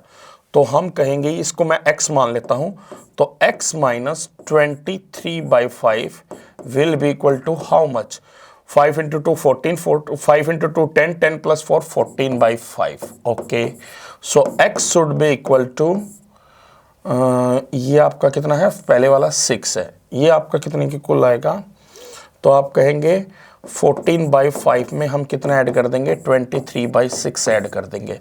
दोनों का एलसीएम लिया तो आपका 30 आ गया। 14 × 6 कितना हो गया, 84 हो गया। 23 × 5 115 हो गया। तो ये वैल्यू कितनी आ गई, 199/30। अब इसको मिक्स फ्रैक्शन में कन्वर्ट करना है, तो 30 × 6 कितना होता है 180, बच गया कितना 19। तो ये आपका जो आंसर है वो कौन सा आ गया, आपका फर्स्ट ऑप्शन आ गया। ठीक है, अब 49, a sum of 2320 is divided between Sita and Gita in the ratio 3:5. What are the shares of Sita and Gita respectively? अब दोनों का शेयर मिलाकर 3 + 5 कितना होता है 8। तो हम कहेंगे जो 8 की वैल्यू है वो कितनी है 2320 है, ठीक है ना। तो 1 की वैल्यू कितनी होगी, तो 8 2 जा कितना होता है, तो आप कहेंगे 8 2 जा 16, तो बचा कितना 7, 8 9 जा कितना होता है 72। तो 1 की जो वैल्यू है वो 290 है। तो अब यदि मैं कहूं सीता की के पास है 3 पार्ट और गीता के पास है 5 पार्ट, 1 की वैल्यू 290 है 1 यूनिट की, तो 3 यूनिट की कितनी होगी, तो 3 × 290 करेंगे तो ये कितना आ जाएगा आपका 870 आ जाएगा। तो 1 यूनिट की वैल्यू 290 है, तो 5 यूनिट की कितनी होगी आपकी 290 × 5, ये कितना आ जाएगा, ये आपका आ जाएगा 1450। और ये दोनों वैल्यू हमें किस ऑप्शन में दी है, फर्स्ट ऑप्शन में, तो राइट आंसर आपका वो बन गया। अब नेक्स्ट आते हैं 50th क्वेश्चन। अब 50th क्वेश्चन में यहां पर देखो क्या, in a packet of 680 pens number of red pens is 140। एक पैकेट है जिसमें रेड पेन जो है ना वो 140 है। फिर उसके बाद कहा है ग्रीन पेन जो है ना वो उसमें 160 है, और रिमेनिंग पेन जो है ना वो ब्लू है। तो रिमेनिंग कितने होंगे, टोटल 680 है, इन दोनों का सब मिलाकर 300 है। 680 में से 300 सब्ट्रैक्ट करेंगे तो बाकी ब्लू पेन जो है ना वो 380 है। Okay, then the ratio between green pen and blue pen. तो ग्रीन पेन और ब्लू पेन का हमें रेशियो बताना है। तो ग्रीन पेन आपके पास कितने हैं 160 और ब्लू पेन है 380। इन दोनों का रेशियो कितना आएगा, 0 से तो 0 कैंसिल हो जाएगा। 2 8 जा कितना होता है 16, और 2 × 19 कितना होता है 38। तो रेशियो क्या आएगा 8:19, जो हमें कहां पर दिया है, थर्ड ऑप्शन में। Next question, Rahul had ₹120। He bought a gift for his mother which cost 109.75। How much money is left with him. अब उसके पास कितना मनी है। अब देखो आप सिंपल सी बात कह सकते हैं, देखो 120 में से आपको सब्ट्रैक्ट कितना है, सब्ट्रैक्ट करना है 109.75। तो आपके पास यदि मैं कहूं 110 में से इसको सब्ट्रैक्ट मैं करूं 120 की बजाय, तो कितना आएगा 0.5 आएगा, 0.25 आएगा, और 10 तो आपके पास सही है। तो जो क्वेश्चन का आंसर है ना वो 10.25 है। सीधा सीधा 120 में से इसको सब्ट्रैक्ट करना था, और जो रिजल्ट आएगा वो 10.25 आएगा। तो ऑप्शन सेकंड हमारा राइट आंसर होगा। नेक्स्ट क्वेश्चन पर हम आते हैं 52 question. Which of the following numbers is equal to। अब इसके इन चारों के सम के इक्वल क्या होगा, पहले तो इन दोनों का सम ले लीजिएगा। 859 में 48 ऐड करेंगे तो ये कितना होगा 907 होगा। ओके, अब इन दोनों का सम हम करते हैं। इन दोनों का सम करने के लिए मैंने क्या है 1000 एलसीएम ले लिया। तो जो पहला वो 100 था, तो ये कितना हो जाएगा 2310 हो जाएगा, और वो 29 रहेगा। इन दोनों का सम अभी ये कितना हो जाएगा 2339 डिवाइडेड बाई 1000। तो आपका डेसिमल में इसमें कन्वर्ट करेंगे तो ये वैल्यू कितना आ जाएगा 2.3339 आ जाएगा। अब 907 में आपको 2.339 ऐड करना है। तो इन दोनों को ऐड करने पर जो फाइनल रिजल्ट है वो किस में दिया है, फर्स्ट ऑप्शन के अंदर दिया गया है। नेक्स्ट 53rd क्वेश्चन, यहां पर क्या कहा है, Rekha covers a distance of 15 kilometre walking with the speed of 3 kilometre per hour. How much distance would she cover in same time if she walks at a speed of 7 km per hour। तो सबसे पहले तो हमें ये देखना होगा, यहां पर कहा है ना रेखा द्वारा जो डिस्टेंस कवर किया गया ना वो 15 किलोमीटर का है, और उसने वो डिस्टेंस जो है ना 3 किलोमीटर पर आवर की स्पीड से क्या है कवर किया है। तो इसका मतलब उसने टोटल कितना टाइम लिया है, टोटल डिस्टेंस है 15 किलोमीटर और स्पीड उसकी कितनी है 3 किलोमीटर पर आवर। तो इसका मतलब उसने कितना टाइम लिया है 5 आवर्स का टाइम लिया है टोटल वो डिस्टेंस कवर करने में। अब उससे यही पूछना है कि इतने ही समय में यदि वो इस स्पीड से चले तो कितना डिस्टेंस कवर करेगा। तो आपके पास यहां पर टाइम है 5 आवर्स का और 1 आवर में आप कितना कवर करते हैं 7 किलोमीटर। तो 5 आवर्स में कितना कवर करेंगे 35 किलोमीटर, और जो हमें किस ऑप्शन में दिया, फर्स्ट ऑप्शन में। नेक्स्ट है द स्पीड ऑफ ए बस इज 36 किलोमीटर पर आवर, ठीक है ना। The distance covered by the bus in 10 seconds, ठीक है ना। एक स्पीड की जो है बस की वो कितनी है 36 किलोमीटर पर आवर। अब 1 किलोमीटर में कितने मीटर होते हैं 1000 मीटर। तो मैंने कहा इसका मतलब वो 36,000 मीटर कवर करती है 1 आवर में, और 1 आवर के अंदर कितने सेकंड होते हैं 3600 सेकंड। तो इसका मतलब 1 सेकंड में वो कितना डिस्टेंस कवर करती होगी। तो 1 सेकंड का आप निकालोगे तो हमें पता लग गया कि वो बस 1 सेकंड में 10 मीटर का डिस्टेंस कवर करती है। तो 10 सेकंड में कितना कवर करेगी 10 × 10, यानी कि आपका कितना डिस्टेंस कवर करेगी 100 मीटर, जो फोर्थ ऑप्शन में दिया है। नेक्स्ट 55th क्वेश्चन को देखेंगे। There are 48 rows of plants in a garden, ठीक है ना। एक गार्डन है जिसके अंदर टोटल रो कितनी है 48 है, और हर रो के अंदर कितने प्लांट्स दिए हैं 12 प्लांट्स दिए हैं, ठीक है ना। Each row has 12 plants. तो टोटल प्लांट्स कितने होंगे 48 × 12 होंगे। फिर कहा if each plant needs 3 buckets of water then how many buckets of water do we need for all the plants. तो पूरे प्लांट्स को हमें वाटर देने के लिए कितनी बकेट्स की जरूरत पड़ेगी। तो टोटल हमारे पास प्लांट्स है इतने, और हर प्लांट के लिए 3 बकेट की हमें नीड पड़ती है। तो यानी हमारा इन तीनों का जो मल्टीप्लिकेशन होगा ना, वही हमारे क्वेश्चन का क्या बनेगा, राइट आंसर बनेगा। तो ये कितना हो गया आपका 36 हो गया। तो 48 को आप 36 से मल्टीप्लाई कीजिएगा। 6 8 जा कितना होता है 48, 4 कैरी हो गया, 6 4 जा 24, 24 + 4 248 हो गया। अब इसके अलावा 48 × 3 तो 144 होता है। तो ये आ जाएगा 8 8 6, एक मिनट रुकिएगा, हाँ 8 8, हमने कहीं पर गलती मिस्टेक, एक मिनट देखना दोबारा। 6 × 8 48, 4 कैरी हो गया 6, अच्छा ये 2 यहाँ पर 288 आएगा। तो 8 + 2 ये कितना हो जाएगा 2 हो जाएगा, 6 ये 7, तो आंसर जो आएगा 1728 आएगा। हमें इतना जो है ना टोटल प्लांट की जरूरत पड़ेगी। Next, Shashi borrowed 25,000 on simple interest at the rate of 8% per annum for 3 years. At the end of 3 years, she paid back ₹30,000. How much money she still has to pay? अब शशि ने कितने पैसे लिए हैं 20, यानी हम इसमें कहेंगे जो प्रिंसिपल है वो आपका कितना है 25,000 है, और रेट ऑफ इंटरेस्ट कितना है 8, और स्पैन ऑफ टाइम कितना है 3 इयर्स का। तो सबसे पहले तो हम निकाल लेते हैं सिंपल इंटरेस्ट कितना बना। तो सिंपल इंटरेस्ट जब मैंने इसको निकाला तो ये आपको मैंने इससे कर दिया, ये आपका 250 हो गया, ये आपका 24 हो गया, 250 × 24 ये कितना हो जाएगा, तो आप यहां पर कहेंगे 6000 आ जाएगा। तो टोटल इंटरेस्ट कितना आ गया 6000, और टोटल अमाउंट कितना था, उसने कितना लिया था 25,000। तो यानी टोटल अमाउंट मिलाकर कितना हो गया 25 + 6 31,000 हो गया। अब उसने कितना दिया है अभी तक 30,000 दिया है, तो यानी कितना और देना है अभी, तो आपके पास आप कहेंगे 1000 और अभी देना है, यानी कि fourth option will be the right answer. Next question 57, यहां पर क्या कहा है, Rajiv borrows 6,840 rupees from Raja on simple interest at the rate of 6.5% per annum. What amount will he paid back after 3 years 9 months? Okay, तो total हमारा यहां पर देखो, सबसे पहले सिंपल इंटरेस्ट हम निकालेंगे। टोटल हमारे पास जो प्रिंसिपल अमाउंट है वो कितना है 6,840, और जो रेट ऑफ इंटरेस्ट है वो कितना है आपका 6.5 है। तो इसको मैं 65 लिख लूंगा, डिवाइड में 100 × 10 हो गया आपका, ठीक है। अब और टाइम कितना है 3 years 9 months। 3 year 9 months का मतलब कितना हो गया, तो आप कह सकते हैं इसको प्रैक्टिकली यदि मैं कहूं 3 years 9 months का हो गया 3.75 ईयर, ठीक है ना। तो मैं कहूंगा इंटू 375 डिवाइडेड बाई, इसको भी 100 मैंने ले लिया।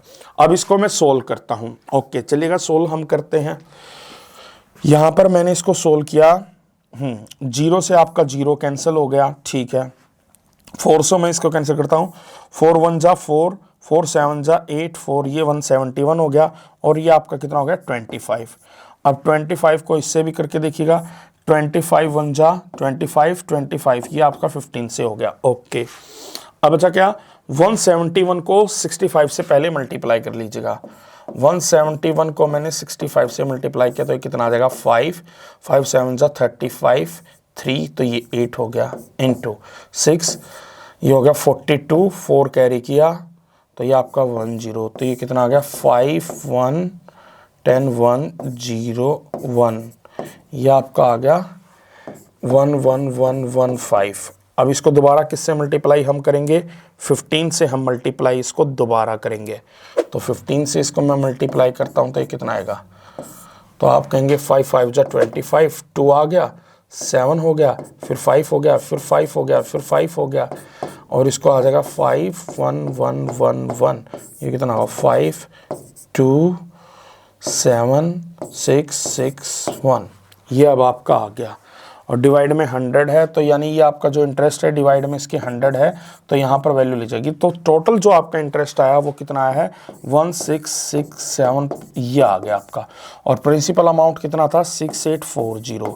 अब यही तो इसके अंदर ऐड करना है तो ये आ जाएगा 52 पॉइंट, ये 7 हो जाएगा, 6 + 4 10, 1 कैरी होगा 9 15, 1 अगेन कैरी हो गया, ये कितना होगा 8। तो यहाँ पर ये वाला अमाउंट हमें कहाँ पर दिया है, फर्स्ट ऑप्शन में। तो राइट आंसर आपका क्या बन गया, फर्स्ट ऑप्शन। तो सबसे पहले हमने सिंपल इंटरेस्ट कैलकुलेट किया, जो आपका इतना आया वो फिर प्रिंसिपल अमाउंट में मैंने ऐड कर दिया, तो आपका जो फाइनल रिजल्ट है ये आया। तो ये थोड़ा सा टफ क्वेश्चन था कैलकुलेशन के बेस पे। नेक्स्ट 58th क्वेश्चन, यहाँ पर हमें बताना है what will be the value of x - y। अब देखो ये जो है ना अपोजिट एंगल आपके क्या होते हैं, सेम होते हैं। ये एंगल आपका यदि 68 डिग्री का है तो यानी ये भी आपका कितने का होगा, 68 डिग्री का होगा, ठीक है ना। ये एंगल 39 डिग्री का है तो इसके अपोजिट ये वाला एंगल भी कितना होगा, 39 डिग्री का। और ये तीनों एंगल मिलाकर किसके इक्वल होंगे, 180 के इक्वल होंगे। तो यहाँ पर मैं कहूँगा x + 39 + 68 will be equal to 180। तो यहाँ से जो x की वैल्यू है ना वो कितनी आ जाएगी, तो 107 को इसमें सब्ट्रैक्ट तो वो कितनी आ जाएगी 73। तो x जो एंगल है ना उसकी वैल्यू 73 है और y की 68 है। तो x - y कितना आ जाएगा आपका 5 डिग्री आ जाएगा, क्योंकि 73 में से 68 सब्ट्रैक्ट करेंगे तो कितना आ जाएगा 5। तो राइट आंसर क्या हो गया, ये हो गया आपका। Next question number 59। अब 59th क्वेश्चन को देखना, यहाँ पर हमें बताना है x डिग्री की वैल्यू क्या होगी। अब ये एंगल इधर कितने का है, 90 डिग्री का है। तो ये दोनों एंगल मिलाकर कितने होंगे, 90 डिग्री के। ये 42 डिग्री, तो ये कितना होगा 90 - 42 यानी कि 48 डिग्री। अब ये एंगल 48 डिग्री है, इसका अपोजिट एंगल ये भी कितना होगा 48 डिग्री। अब ये दोनों एंगल मिलाकर किसके इक्वल है, 180 के इक्वल है। तो x की वैल्यू हमारी क्या आएगी, 180 - 48, जो हमारा किस ऑप्शन के अंदर दिया गया, फोर्थ ऑप्शन में। अब यहां पर बताना है 68th क्वेश्चन में, the supplementary angle of angle A is 1/3 of a right angle. अब सप्लीमेंट्री ऑफ एंगल ए क्या होगा, 180 - ए, और ये किसके इक्वल है, 1/3 ऑफ राइट एंगल। और राइट एंगल कितने का होता है, 90 डिग्री, और उसका 1/3 कितना होता है 30। तो यहां से आप ए की वैल्यू निकालेंगे तो वो आपका कितना आ जाएगा 150 डिग्री। नेक्स्ट है, I am a multiple of both 2 and 5, who am I if I am less than 14। अब लेस देन 14, 2 और 5 का जो मल्टीपल है ना वो आपका ए की वैल्यू है वो कितना है आपका 10। तो क्वेश्चन का आंसर क्या होगा, फोर्थ ऑप्शन। नेक्स्ट अब देखेंगे 62 क्वेश्चन है हमारा, 62nd। यहां पर कहा गया है if k follows the pattern 3 9 27 k to 43 then the value of k is. तो यहां पर हर बाई कितने से मल्टीप्लाई हो रहा है, 3 से मल्टीप्लाई हो रहा है। तो 27 को 3 से मल्टीप्लाई करेंगे तो वैल्यू कितनी आ जाएगी 81, जो हमारी फोर्थ ऑप्शन में है। नेक्स्ट यहां पर हमें कहा गया है the LCM and HCF of 2 numbers are 96 and 8 respectively, if one number is 24 then the other number is. तो इसका क्या होता है, यानी दो नंबर का जो मल्टीप्लीकेशन है वो किसके इक्वल होता है, आपका एलसीएम और एचसीएफ के। तो यहाँ पर एक नंबर आपको 24 दिया गया है और एलसीएम 96 है और एचसीएफ कितना है 8। तो यहाँ से हमारी n2 यानी दूसरा नंबर कितना आएगा, तो 24 4 जा कितना होता है 96, 8 × 4 कितना हो जाएगा 32। तो जो हमारा सेकंड नंबर है वो कितना आ जाएगा 32। नेक्स्ट है, length of 2 iron rods are 144 metre and 64 metre.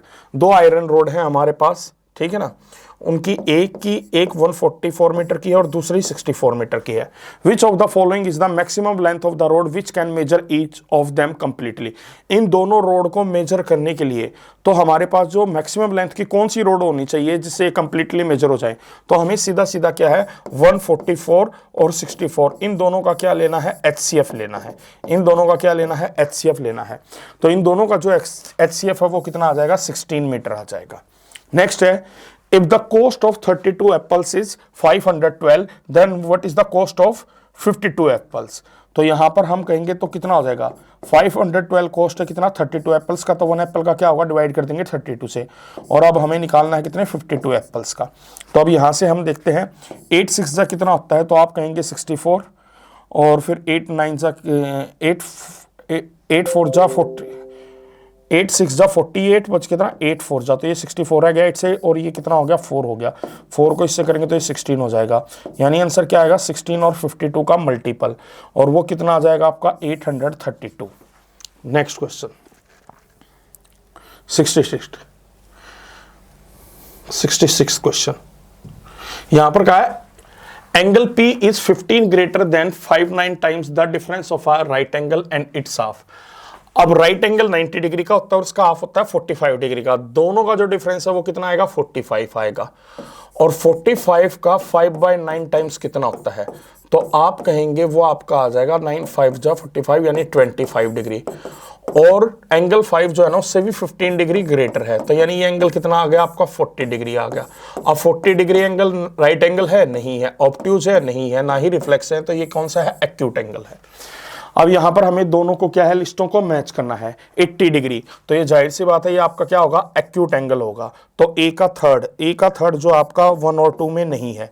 90 degree आपका राइट एंगल है, तो बी का कितना होना चाहिए, फोर्थ, बी का फोर्थ दोनों ऑप्शन में। 120 डिग्री आपका ऑब्ट्यूस है, तो सी का सेकंड होना चाहिए, यानी क्वेश्चन का आंसर आपका फोर्थ ऑप्शन होगा, क्योंकि 200 डिग्री जो है ना आपका मोर देन 180 है, तो ये आपका क्या है, रिफ्लेक्स एंगल है। Next question 68। अब इस क्वेश्चन के अंदर हमें क्या है, लिस्ट को मैच करना है। AC, तो ये क्या है, आपकी कोड है, ठीक है ना, ये क्या आपकी जो हमारी AC होगी वो क्या होगी, आपकी कोड होगी, तो A मैच करेगा 4 के साथ। अब A मैच जो है ना फोर्थ के साथ, सेकंड और थर्ड में मैच नहीं कर रहा। AB जो है ये आपका क्या है, डायामीटर है, तो B मैच करेगा थर्ड के साथ, B मैच करेगा थर्ड के साथ, दोनों ऑप्शन में मैच करा है। APC क्या है, ये आपकी एक आर्क है, ठीक है ना, तो यानी जो C है वो आपका मैच करेगा किसके साथ, आपका सेकंड के साथ, तो C सेकंड के साथ इसके साथ मैच नहीं करेगा, तो राइट आंसर आपका ये बनेगा, क्योंकि OC जो है ना ये आपका यहाँ पर क्या है, वो एक रेडियस है। नेक्स्ट क्वेश्चन, अगला क्वेश्चन अब देखते हैं हम 69 पे आते हैं। यहाँ पर स्टेटमेंट 1 क्या दी गई है, स्टेटमेंट 1 है centre of a circle lies in its interior, तो स्टेटमेंट 1 बिल्कुल सही है। Radius of a circle is twice is diameter, no, diameter of a circle is twice the radius, तो सेकंड स्टेटमेंट क्या है आपका, गलत है, तो यानी क्वेश्चन का आंसर क्या होगा आपका fourth. Next question number 70। A cuboidal container has length 19 centimetre and height 10 centimetre, how wide must it be to hold 19,000 centimetre cube of liquid. अब देखो जो वॉल्यूम होता है क्यूबाइडल का वो कितना होता है, length into breadth into height, और वो तीनों मिलकर किसके इक्वल, आपके 19,000 के इक्वल हैं, जो हमें यहाँ पर दिया है।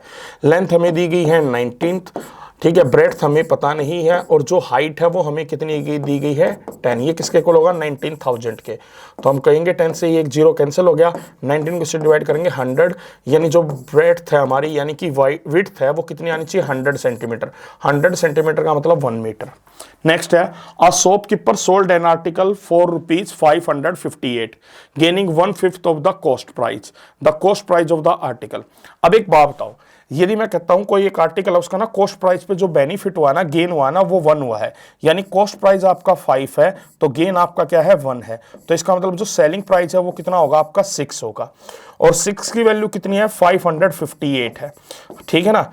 अब 558 divided by 6 multiply by 5 will be your answer, ठीक है ना, क्योंकि हमें तो क्या निकालना है, कॉस्ट प्राइस निकालना है। तो 6 9 जा कितना होता है 54, और 6 3 जा कितना होता है 18, तो 93 को 5 से मल्टीप्लाई आप करेंगे तो ये कितना आ जाएगा 465। Next 72 question. A shopkeeper buys a toy car for ₹300 and sells 684,330 what is the gain percentage. तो उसको जो टोटल गेन हुआ है ना, तो ये आपका सेलिंग प्राइस है, ये आपका कॉस्ट प्राइस है। तो गेन हुआ है 30 का, और कितनी कॉस्ट प्राइस पर 300 पर। तो परसेंटेज आपके निकालेंगे तो आपका कितना आ जाएगा, तो आप कहेंगे सीधा सीधा 10% आ गया, ठीक है ना। नेक्स्ट है, हमें इसको सिंप्लीफाई करना है। 100 बोर्ड मास के अकॉर्डिंग सोल्व करेंगे। 198 को 9 से डिवाइड करेंगे तो ये कितना आ जाएगा, 22 आ जाएगा। फिर 22 को हम 2 से मल्टीप्लाई करेंगे तो 44 आ जाएगा। 44 प्लस 18 कितना हो गया, 62, और उसमें से 12 सब्ट्रैक्ट करेंगे तो वैल्यू कितना आ जाएगा, 50 आ जाएगा। नेक्स्ट क्वेश्चन है, अ लेडी स्पेंड मिल्क पर उसने कितना स्पेंड किया है, 230.50। ओके, मिल्क पर स्पेंड किया है 125, और बनाना पे स्पेंड कितना किया है 212, और आपका मैंगोज पे स्पेंड कितने किया है उसने 197.50। तो टोटल स्पेंड कितना हुआ है, 5 + 5 0 1 हो गया। तो 6 8 15 अगेन 1 कैरी कर गया। 4 2 6 7 और 9 16 अगेन 1 कैरी कर गया। 3 1 4 2 3 3 7, तो कितना 7। तो जो टोटल आपका स्पेंड हुआ ना वो कितना हुआ है 765, और ये स्पेंड कितने परसेंट पे हुआ है 15 पर। तो हर पर्सन पे कितना होगा, इसको 15 से डिवाइड कर दो, तो 15 5 = 75, बचा कितना 1, तो 51 will be the right answer. The average of first 10 natural number is, तो पहले 10 नेचुरल नंबर्स का सम कितना होगा, तो आप कहेंगे n × n + 1/2, ये आपका फॉर्मूला यूज होता है। तो वो कितना हो जाएगा 10 × 11/2, यानी कि टोटल आपका कितना आ गया 55। तो एवरेज कितना होगा आपका, तो एवरेज के लिए आप क्या करोगे, फिर टोटल आपके 10 नंबर है ना, तो यानी 55 को डिवाइड कर दोगे 10 से, तो यानी जो आंसर है वो कितना आ जाएगा 5.5। तो ये आपका मैथ्स का सॉल्यूशन हो चुका है। अब नेक्स्ट सब्जेक्ट का सॉल्यूशन आपको क्या है, दूसरे टीचर करवाएंगे। तो चलिए स्टूडेंट्स, अब यहाँ पर देखते हैं कि रीजनिंग में या फिर जनरल इंटेलिजेंस में आपको कौन कौन से क्वेश्चंस देखने को मिले थे। तो सबसे पहले अगर हम यहाँ पे देखें तो हमारे पास क्वेश्चन दिया है, choose the word which can be made from the letters of the given word interest. अब इंटरेस्ट में जितने लेटर्स हैं उनसे कौन सा वर्ड बन सकता है, ये हमसे पूछा गया है। तो यहाँ पर अगर हम पहला ऑप्शन देखते हैं सिंक, तो उसमें हमारे पास के दिया हुआ है, ठीक है, बट इंटरेस्ट में के नहीं है तो ये वाला वर्ड नहीं बनेगा। आगे चलते हैं, टर्म की बात करें, एम है यहाँ पर बट इसमें एम नहीं है तो ये भी नहीं बन पाएगा। टोन की बात करें तो ओ नहीं है, नहीं बन पाएगा। आगे बना नेस्ट, अब यहाँ पर एन ई एस और टी चारों लेटर्स अवेलेबल हैं, तो कौन सा वर्ड बन जाएगा, अपना नेस्ट बन जाएगा, ठीक है। तो अब चलते हैं आगे, और आगे अगर चलते हैं तो 77th क्वेश्चन जो है अपना, उसमें क्या कह रहा है, एक सीरीज दी गई है अपने पास, लेटर की सीरीज है। हमसे कह रहा है which letter is second to the right of 7th from the right end. तो राइट एंड से आप पहले काउंट करना स्टार्ट करेंगे। राइट एंड में 7th कौन सा है, 1 2 3 4 5 6 7, 7th लेटर अपना यहाँ पे कौन सा हो गया है, पी। उसके राइट साइड में सेकेंड बताना है, तो उसके राइट सेकेंड जाएंगे तो हमें कौन सा मिल जाएगा, y मिल जाएगा, ठीक है। क्लियर होता चल रहा है, तो आगे चलेंगे। अभी नेक्स्ट क्वेश्चन क्या है, how many letters are before the letter O if the letters of the given word are arranged in alphabetical order. Direct करना मत स्टार्ट कर देना, पहले हमसे कहा गया है इनको अल्फाबेटिकल ऑर्डर में अरेंज करना है। अल्फाबेटिकल ऑर्डर में जब हम अरेंज करेंगे तो हमारे पास 2 ए हैं, पहले ए अरेंज कर लेते हैं। उसके बाद हमारे पास ई दिया हुआ है, ई आ जाएगा। उसके बाद अगर हम देखें तो और कौन सा लेटर है, आई आ जाएगा, आई अपने पास 2 बार है, ठीक है। अब इसके बाद अगर हम देखें तो कौन सा लेटर है, एल आ रहा है, एल आ जाएगा, ठीक है। एल भी हो गया, मार्क करते चलेंगे जो जो हो जा रहा है। उसके बाद हमारे पास एन आ गया है, एन अपना कितने बार है, 3 बार, ठीक है। अब और आगे क्या है हमारे पास बचा है आर, ओके, अच्छा ओ बचा है जो अपना मेन लेटर है। उसके बाद आर आ गया, ओ हो गया है तो टिक कर लेते हैं, आर है और 2 बार अपने पास टी है, ठीक है। तो यहाँ पर ओ से पहले कितने हैं, यानी कि लेफ्ट साइड में कितने हैं वो देखना है। तो यहाँ पे 1 2 3 4 5 6 7 8 9 लेटर्स हैं, तो आंसर क्या हो जाएगा अपना, ऑप्शन नंबर 4, ठीक है। अब आगे चलते हैं नेक्स्ट क्वेश्चन पे। चलो, ये तो बड़ा इजी सा सवाल है, हमसे पूछा है इसकी मिरर इमेज कैसे होगी। ये इमेज दी है, मिरर है ए बी, मिरर इमेज अगर हम बनाएंगे तो कैसी लगेगी अपनी इमेज, यहाँ पर ट्रायंगल बनेगा अपना, ठीक है। यहाँ पर ये कलर्ड पोर्शन आ जाएगा, जो मिरर में सबसे पहले दिखेगा वही इमेज में दिखना चाहिए। तो यहाँ पर ये ट्रायंगल कलर में आ जाएगा, यहाँ एक सर्कल और यहाँ पर एक स्क्वायर आ जाएगा। ये हमें कहाँ पर मिल रहा है, हम अपना ऑप्शन देख लेते हैं। ऑप्शन को जब हम कंपेयर कर रहे हैं, हमें इस तरफ कलर्ड पोर्शन चाहिए, है ना, तो कहाँ पर आ रहा है, इसमें है और इसमें भी है, पर हमें सर्कल किस तरफ चाहिए, लेफ्ट साइड में। किस में आ रहा है, केवल आ रहा है ऑप्शन नंबर 4 में, तो ऑप्शन 4 अपना करेक्ट आंसर हो जाएगा। आगे चलते हैं। ओके, चलो कंप्लीट द सीरीज का यहाँ पर एक छोटा सा सवाल है, हमें यहाँ पर लेटर्स अरेंज करने हैं। ठीक है, हमारे पास क्या दिया हुआ है, x दिया है, y दिया है, फिर एक ब्लैंक दिया है। मैं इसको थोड़ा सा जूम कर लेती हूँ आपके लिए। ठीक है, आई थिंक अब प्रॉपर दिख रहा होगा। x और y थोड़े छोटे लेटर्स दिख रहे थे, बट अब ठीक है। यहाँ पर x के बाद y है, फिर एक ब्लैंक है, फिर से x है, फिर ब्लैंक है, फिर z x y ऐसे चल रहा है। तो जब हमने यहाँ पर देखा x और y से पहले क्या है, z है, तो हम यहाँ पर क्या कर सकते हैं, z लगाकर चेक कर सकते हैं। ठीक है, तो अब x y z का पैटर्न बन रहा है, तो क्या पता हमें आगे x y z ही बनाना हो। यहाँ पर x y z हो गया, फिर x y z, फिर x y z, फिर x y z और फिर x y z। यहाँ पर पैटर्न तो अपना बन गया है। अब हमने क्या क्या फिल किया है, z किया है, y किया है और फिर से 3 बार z किया है। ये कहाँ पर दिया गया है, ऑप्शन नंबर 4 में। ठीक है, चलो नेक्स्ट क्वेश्चन क्या है अपना, नंबर सीरीज का। नंबर सीरीज में 12 के बाद क्या आ रहा है ये हमें बताना है। ठीक है, तो यहाँ पर देख लेते हैं पैटर्न क्या चल रहा है। अगर इसका डिफरेंस देखें तो यहाँ पे डिफरेंस क्या है 2, यहाँ पे डिफरेंस क्या है 4, यहाँ पे क्या है 6। 2 4 6 ये क्या चल रहा है, 2 के गैप में नंबर्स चल रहे हैं। तो नेक्स्ट नंबर यहाँ 8 हो जाएगा। अगर 8 हुआ तो 12 + 8 कितना हो जाएगा, 20 हो जाएगा। एंड यहाँ पर नेक्स्ट 10 ऐड करेंगे तो 30 आ जाएगा, यानी कि सीरीज कंप्लीट हो गई। आंसर हमें क्या मिल गया, ऑप्शन नंबर 1 20। ठीक है, चलो फिर आगे चलते हैं। ओके, एक और सीरीज है, इमेज सीरीज है।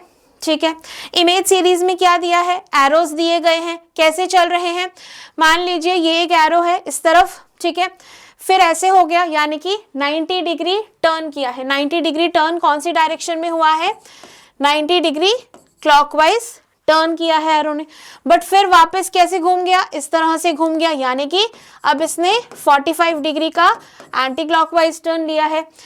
यहां से अगर इसको कंपेयर किया जाए तो फिर से ये क्या हो गया है, 90 डिग्री क्लॉकवाइज हो गया है। अब नेक्स्ट टर्म के लिए क्या करेंगे, यहाँ पर फिर से 45 डिग्री एंटी क्लॉकवाइज टर्न लेगा।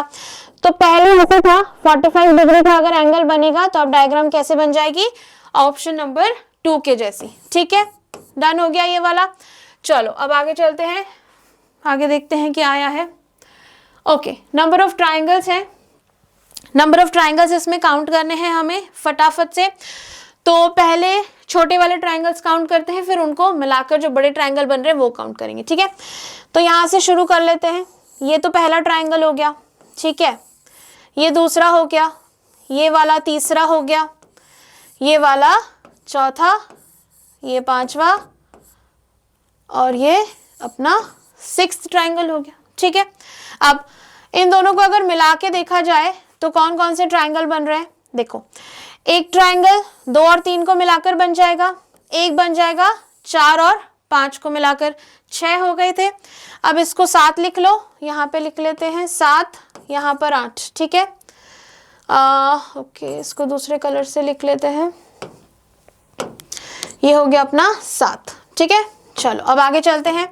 7 हो गया, 8 हो गया। अब यहाँ पर एक बड़ा ट्राइंगल बन रहा है 2 3 4 5 को मिलाकर, या फिर कह सकते हैं 7 और 8 को मिलाकर। ये क्या हो गया, ये अपना 9th ट्राइंगल हो गया। और यहाँ पर नीचे की तरफ एक और ट्राइंगल बन गया है 1 6 और इस वाले स्क्वायर को मिला के, दैट इज 10th ट्राइंगल। कितने ट्राइंगल हो गए अपने पास, अपने पास पूरे 10 ट्राइंगल हो गए। ठीक है, चलो अब फिर आगे चलते हैं। नेक्स्ट क्वेश्चन, ओके, एनालॉजी का सवाल है अपने पास। क्या कह रहा है, ये इससे रिलेटेड है तो ये किससे रिलेटेड होगी। ठीक है, तो यहाँ पर अगर देखा जाए, ये यहाँ शिफ्ट हो गया, ये यहाँ शिफ्ट हो गया, है ना। अब ये दोनों क्या किए, मान लो ये ऐसे था, अब ऐसे शिफ्ट हो गए हैं। यहाँ पे एंटी क्लॉकवाइज में एक ब्लॉक इन्होंने शिफ्ट किया है। यहाँ पर भी अगर ये एक ब्लॉक शिफ्ट करेगा, ये भी करेगा, क्योंकि अभी ऐसे है, अब ऐसे आ जाएगा। तो कौन से डायग्राम के जैसे दिखेगा, ऑप्शन नंबर 2 वाली डायग्राम के जैसे दिखेगा। चलो आगे चलते हैं, ये तो बड़ा इजी ही सवाल है। तुरंत कर लेंगे। हॉकी, फुटबॉल, क्रिकेट और चेस, चारों में हमें ऑड वन आउट पता करना है। Choose the odd one out from the following. तो यहाँ पर चेस जो है वो क्या है, वो एक इंडोर गेम है, बाकी सारे क्या है, आउटडोर गेम है। आप बाहर जाकर खेलते हैं, चाहे हॉकी हो, फुटबॉल हो या फिर क्रिकेट हो। चलो नेक्स्ट क्वेश्चन में क्या कह रहा है, find out the missing number in the following pattern. एक सर्कल दिया है, कुछ नंबर्स दिए हैं, हमें बताना है यहाँ पर जो अपना क्वेश्चन मार्क है उसकी जगह पर क्या आएगा। तो यहाँ पर अगर इसको ध्यान से देखा जाए तो इन दोनों के बीच कितना डिफरेंस है, 18 माइनस 15 अपना 3 हो गया, 17 माइनस 12 अपना 5 हो गया। सिमिलरली यहाँ पर 14 माइनस 10 4 आ जाएगा, तो 24 माइनस 20 कितना हो जाएगा, 4। ऑप्शन कहाँ है, ऑप्शन नंबर 1 में है, ठीक है। बाकी ऑप्शन भी देख लो, 4, 8, 6 एंड 7, ठीक है। चलो अब आगे चलते हैं। ओके, एनालॉजी का सवाल है अपने पास, क्या कह रहा है, कंप्लीट द फॉलोइंग एनालॉजी। एक वर्ड दिया है प्ले और दूसरा है गेम, ठीक है। अब प्ले के जो लेटर्स हैं वो कैसे लिखे गए हैं, ए है, एल है, वाई है और पी है, ठीक है। जो अपना फर्स्ट लेटर है कहाँ से आया, थर्ड लेटर से। जो पहले थर्ड था अब फर्स्ट हो गया है, जो पहले सेकंड था सेकंड ही है, ठीक है। जो फोर्थ था वो थर्ड लेटर बन गया है और जो फर्स्ट लेटर था वो लास्ट में चला गया है। यानी कि अब ऑर्डर क्या हो गया है, 3, 2, 4 और 1। अब इसी ऑर्डर में हमको गेम को लिखना है, तो यहाँ पर गेम हो गया, इसका ऑर्डर क्या है, 1, 2, 3, 4। किस ऑर्डर में लिखेंगे, 3, 2, 4, 1 में। 3 क्या है, एम, 2 क्या है, ए, 4 क्या है, ई और 1 क्या है, जी, ठीक है। तो एम, ए, ई, जी कहाँ पर मिल रहा है, ऑप्शन नंबर 2 में। आगे चलते हैं। ओके, एक और एनालॉजी का सवाल है, हमसे कहा गया है the first two terms are related in some way, ठीक है। To establish the similar relation with third term choose the correct alternative, ठीक है। अब देखते हैं यहाँ क्या चल रहा है, बी, ए और 3 किससे रिलेटेड है, डी, बी और 6 से रिलेटेड है। कैसे रिलेशन निकला है, आपको पता है इसकी प्लेस वैल्यू क्या होती है, 2, इसकी प्लेस वैल्यू क्या होती है, 4। तो हमने क्या किया है, प्लस का 2 किया है। इसकी प्लेस वैल्यू है 1, इसकी प्लेस वैल्यू है 2, यहाँ पे क्या हुआ है, प्लस का 1, ठीक है। 3 और 6 में क्या है, प्लस का 3। यहाँ पे दो चीजें हो सकती हैं, या तो प्लस का 3 हो सकता है या मल्टीप्लाई बाई 2 हो सकता है। तो आपको ऑप्शंस देखने हैं पहले। यहाँ पे 9 दिया है, 9 का अगर हम प्लस का 3 करेंगे तो 12 आ जाएगा, मल्टीप्लाई करेंगे तो यहाँ पर हमारे पास ऑप्शन में नहीं है, इसलिए हम उसको स्किप कर सकते हैं, ठीक है। यानी कि क्या चल रहा है, +3। बाकी क्या है, एफ और सी, प्लस का 2 प्लस का 1, ठीक है। सी से डी आ जाएगा, एफ से एच आ जाएगा। एच डी 12 कहाँ है, ऑप्शन नंबर 1 में, ठीक है। चलो नेक्स्ट। ओके, यहाँ पर हमारे पास फिर से एक मिसिंग नंबर का क्वेश्चन है, find the missing number two establish the same pattern in all figures, ठीक है। पहला फिगर दिया हुआ है 9 है, 16 है, 25 है, दूसरा है 13, 36, 49, तीसरा में यहाँ पे क्या आएगा बताना है, ठीक है। तो अगर इसको ध्यान से देखा जाए तो नीचे के जो नंबर्स हैं उसमें क्या चल रहा है, 16 क्या होता है, 4 का स्क्वायर होता है, ठीक है। 25 क्या होता है, 5 का स्क्वायर होता है, ये भी ठीक है। तो अगर हम इस 4 और इस 5 को ऐड कर दें तो हमें ऊपर वाला नंबर मिल जाएगा, हाँ मिल गया, ठीक है। तो यहाँ पर आगे चलते हैं। 36 6 का स्क्वायर है, ये क्या है, 7 का स्क्वायर है, तो 6 + 7 क्या हो जाएगा, 13 हो जाएगा। सेम चीज लास्ट वाले फिगर में कर लेते हैं। यहाँ पर क्या है, 10 है, यहाँ पर क्या है, 11 है। 10 और 11 को ऐड करेंगे तो हमें क्या मिल जाएगा, 121, ठीक है। सॉरी, यहाँ पर 10 और 11 को अगर हमने ऐड किया, एक सेकेंड, 10 और 11 21, ठीक है। ऑप्शन का है अपना, ऑप्शन नंबर 1। आगे चलते हैं। ओके, ये तो सिंपल सा है। इराक की जो अपनी करेंसी है वो क्या है, दिनार है। अगर इराक की करेंसी दिनार है तो यूएई की क्या है, दिरहम, ठीक है। यूएई की करेंसी दिरहम है। चलो नेक्स्ट क्वेश्चन। ओके, अगला क्वेश्चन फिर से एनालॉजी का है, हमसे पूछ रहा है बीडीएफ अगर जीआईके से रिलेटेड है तो हमें बताना है एलएनपी किससे रिलेटेड होगा। कंप्लीट द फॉलोइंग एनालॉजी, ठीक है। B आ गया, D आ गया, F आ गया, G I K आ गया। इसकी पोजीशन वैल्यू आपको याद होनी चाहिए, 2 4 6 हो गई और यहाँ पे 7 9 11 हो गई। तो 2 से 7 जाने के लिए हमने क्या किया, प्लस का 5 किया, यहाँ पर भी प्लस का 5 और प्लस का 5 किया। LNP में भी हमें क्या करना है, इसका फाइंड करना है, तो हमें +5 करना है। पोजीशन वैल्यूज आपको पता होनी चाहिए। अब आपने अगर +5 किया तो आपको क्या मिलेगा, यहाँ पर 16 + 5 21, यानी कि आपको मिल जाएगा U, ठीक है। इसके बाद 14 + 5 19 S मिल जाएगा एंड 12 + 5 17 आपको Q मिल जाएगा। QSU कहाँ है, ऑप्शन नंबर 3 में। क्लियर है। नेक्स्ट क्वेश्चन है अपना, find the sequence of the following words as they appear in English dictionary. Dictionary order में इन वर्ड्स को हमें लगाना है। अगर हम यहाँ पे वर्ड्स देखें तो सारे किससे स्टार्ट हो रहे हैं, C से, ठीक है। तो हम क्या करेंगे, नेक्स्ट लेटर जो है उनका वो देखेंगे। यहाँ पर L O H A और Y दिया है, तो सबसे पहले अगर हम डिक्शनरी में लगा रहे हैं A से लेकर Z तक लगाएंगे, तो यहाँ पर सबसे पहला वर्ड कौन सा आ जाएगा, कैमरा आ जाएगा, ठीक है। फिर उसके बाद कौन सा लेटर आना चाहिए, H, तो यहाँ पर चेस्ट आ जाएगा। उसके बाद L वाला वर्ड आएगा यानी कि क्लॉक, और उसके बाद काउंट, एंड लास्ट में Y आएगा तो साइकिल आ जाएगा, ठीक है। तो हमने किस ऑर्डर में लिखे हैं लेटर्स, हमारे पास पहले है D वाला वर्ड, ठीक है, फिर है C, उसके बाद है A, B और E आएगा लास्ट में, ठीक है। एक सेकेंड, हाँ ओके। तो ये ऑप्शन हमें कहाँ मिल रहा है, ऑप्शंस चेक कर लेते हैं। Option D C A B E option number 2 में मिल रहा है, ठीक है। ऑप्शन 2 अपना करेक्ट आंसर हो गया यहाँ पे। फिर चलते हैं आगे, इसको सॉल्व करना है हमें, ओके। यहाँ पर हमसे क्या कहा जा रहा है, सिंबल्स जो हैं वो हमें उसका मीनिंग दिया गया है, ठीक है। तो यहाँ पर प्लस का जो मतलब है, प्लस का मतलब क्या दिया है, एक सेकेंड, ओके। प्लस का मतलब माइनस है, माइनस का मल्टीप्लाई है, और यहाँ पे लिख लेते हैं डिवाइड का मतलब प्लस है, और लास्ट में क्या दिया है, मल्टीप्लाई का मतलब डिवाइड, ठीक है। तो अब हमें इसको सब्स्टिट्यूट करना है जो इक्वेशन हमें दी गई है। 25 माइनस, माइनस के जगह पे हमें क्या लिखना है, माइनस को हमने क्या कहा है, मल्टीप्लाई। तो यहाँ पर क्या हो जाएगा, 25 मल्टीप्लाई बाय 5।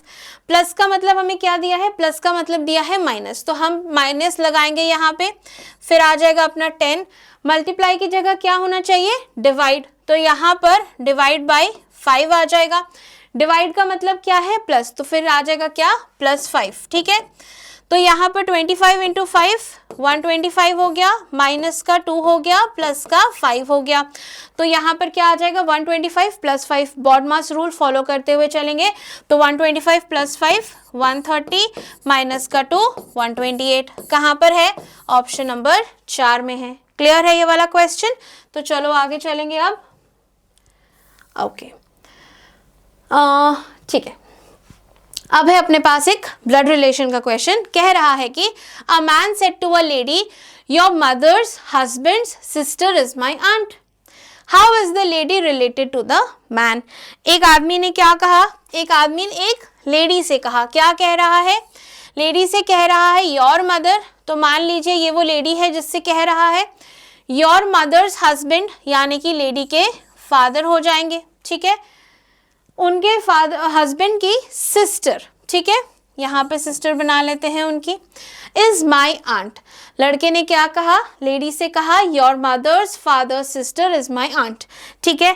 ऐसा भी हो सकता है कि उनका और कोई भाई बहन हो, बट अब क्योंकि यहाँ पर 2 ही दिया हुआ है, एंड अगर हम ऑप्शंस चेक करें तो एक ही पॉसिबिलिटी बन रही है कि वो जो मैन है, जो मैन बोल रहा है लेडी से, वह मैन लेडी का ब्रदर होगा, ठीक है। तभी अगर लेडी की आंट है तभी उनकी भी आंट हो सकती है, बुआ जी हो रही है ना यहाँ पे। तो हमसे पूछा है how is the lady related to the man, तो लेडी जो है वो मैन की सिस्टर हो गई है, ठीक है। तो यहाँ पर हमारा ऑप्शन नंबर 4 करेक्ट होगा, ठीक है। तो नेक्स्ट क्वेश्चन अपना क्या था, एनालॉजी का। यहाँ पे C6 X E10 V दिया हुआ है, कैसे आया, यहाँ पर C है, 6 है, X है, और फिर E है, 10 है और V है, ठीक है।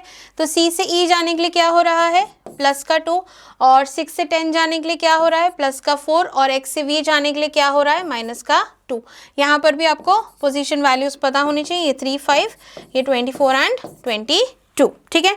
तो अब यहाँ पर क्या दिया है, G14 और T, तो यहाँ पर क्या हो जाएगा, +2, 4 और माइनस का 2 होना है। G से I आ जाएगा, ठीक है, +2 करने पे ये 7 है, तो 7 + 2 9 आ गया, 14 + 4 18 आ जाएगा, ठीक है। ये क्या है, 20, 20 - 2 क्या हो जाएगा, 18, 18 यानी कि R आ जाएगा, ठीक है। I18R कहाँ पर है, ऑप्शन नंबर 2 में है। अब आगे चलते हैं नेक्स्ट क्वेश्चन पे। ओके, अब है अपने पास अल्फाबेट सीरीज। अल्फाबेट सीरीज में क्या कह रहा है, which of the following term will replace question mark in the given series, ABDGHMMT। चलो क्या दिया है यहाँ पर, A से अगर D जा रहे हैं तो हमने क्या किया, प्लस का 3 किया, ठीक है। फिर अगर हम D से H जा रहे हैं तो D क्या है, 4, 4 से हम +4 करके 8 पर गए, यानी कि H पर गए। उसके बाद यहाँ पर 8 से हमने क्या किया, +5, तो हम कहाँ पहुँचे, M पर पहुँचे, और फिर यहाँ पर किया प्लस का 6, M क्या है, 13, 13 + 6 क्या हो जाएगा अपना, 19, ठीक है, 19 यानी कि S आ जाएगा। उसके बाद नेक्स्ट अल्फ़ाबेट देखें, B से G गया है, B से G जाने के लिए हमने क्या किया है, प्लस का 5, 2 से 7 प्लस का 5, फिर 7 से 13 आए हैं, 7 से 13 प्लस का 6, और फिर 13 से प्लस यहाँ पे 20 जाना है, तो हमने क्या किया है, प्लस का 7, 13 + 7 20 हो गया। नेक्स्ट हमें क्या करना है, प्लस का 8 करना है, तो T की वैल्यू तो 20 होती है, ठीक है, हमने प्लस का 8 किया तो क्या आ गया, 28 आ गया, ठीक है। हमारे पास लेटर्स कितने हैं, 26, 26 Z पे ख़त्म हो जाता है, बट हमें और 2 लेटर्स चाहिए, यानी कि 26 के बाद 27 और 28, यानी कि B आएगा 28 पे। तो यहाँ पर SB कहाँ पर दिया है, ऑप्शन नंबर 3 में, ठीक है। चलो नेक्स्ट चलते हैं। ओके, यहाँ पर है choose the odd one out from the following. पहला ऑप्शन है वीनस, मर्क्यूरी, सन और अर्थ। आपको पता है वीनस, मर्क्यूरी और अर्थ क्या है, हमारे प्लैनेट्स हैं, और सन क्या है, सन एक स्टार है, तो इसलिए ये वाला अलग हो जाएगा, ठीक है। नेक्स्ट है अपने पास एक नंबर सीरीज। नंबर सीरीज में क्या दिया है, 1, 3, 7, 15, 31। नेक्स्ट क्या आएगा हमें बताना है, choose the correct alternative to complete the following series. यहाँ पर अगर देखा जाए तो हमें 1 × 2 क्या मिलेगा, 2, और प्लस का 1 आपको क्या मिलेगा, 3 मिलेगा, हमको नेक्स्ट टर्म मिल गया।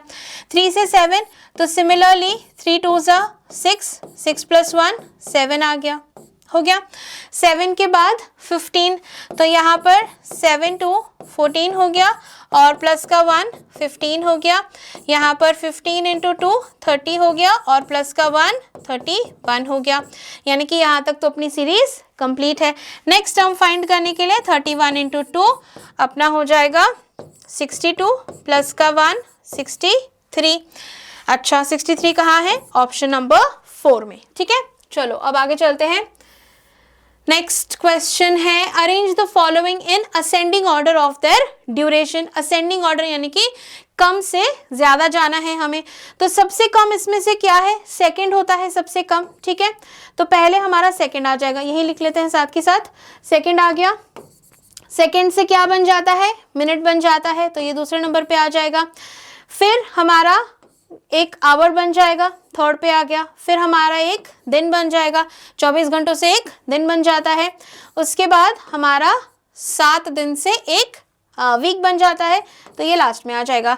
तो हमारे ऑर्डर में सबसे पहले क्या आना चाहिए, C आना चाहिए, उसके बाद E आना चाहिए, उसके बाद A आना चाहिए, फिर D और फिर B। अब ये कहाँ है, CEADB ऑप्शन नंबर 2 में हमें मिल रहा है, ठीक है। चलो नेक्स्ट क्वेश्चन पे चलते हैं। ओके, पूछ रहा है if x is the brother of son of wise son. तो नेक्स्ट क्वेश्चन में हमसे कह रहा है if x is the brother of the son of wise son then how is x related to y। x कौन है, y के son का ब्रदर है, ठीक है। ओके, क्या कहा, if x is the brother of son of wise son, y के सन का ब्रदर है, ठीक है। How is X related to Y, तो एक्स यहाँ पर क्या हो जाएगा, वाई के बेटे का बेटा हो जाएगा, तो एक्स यहाँ पर ग्रैंड सन हो जाएगा। क्या हो जाएगा, ग्रैंड सन। तो यहाँ पर ऑप्शन नंबर 1 करेक्ट हो जाएगा। अब नेक्स्ट सेक्शन यहाँ पर आपका जनरल नॉलेज का है, तो वो भी हम लोग यहाँ पे कवर करेंगे, तो उसके लिए यहाँ पर हमारे साथ बने रहिए, ठीक है।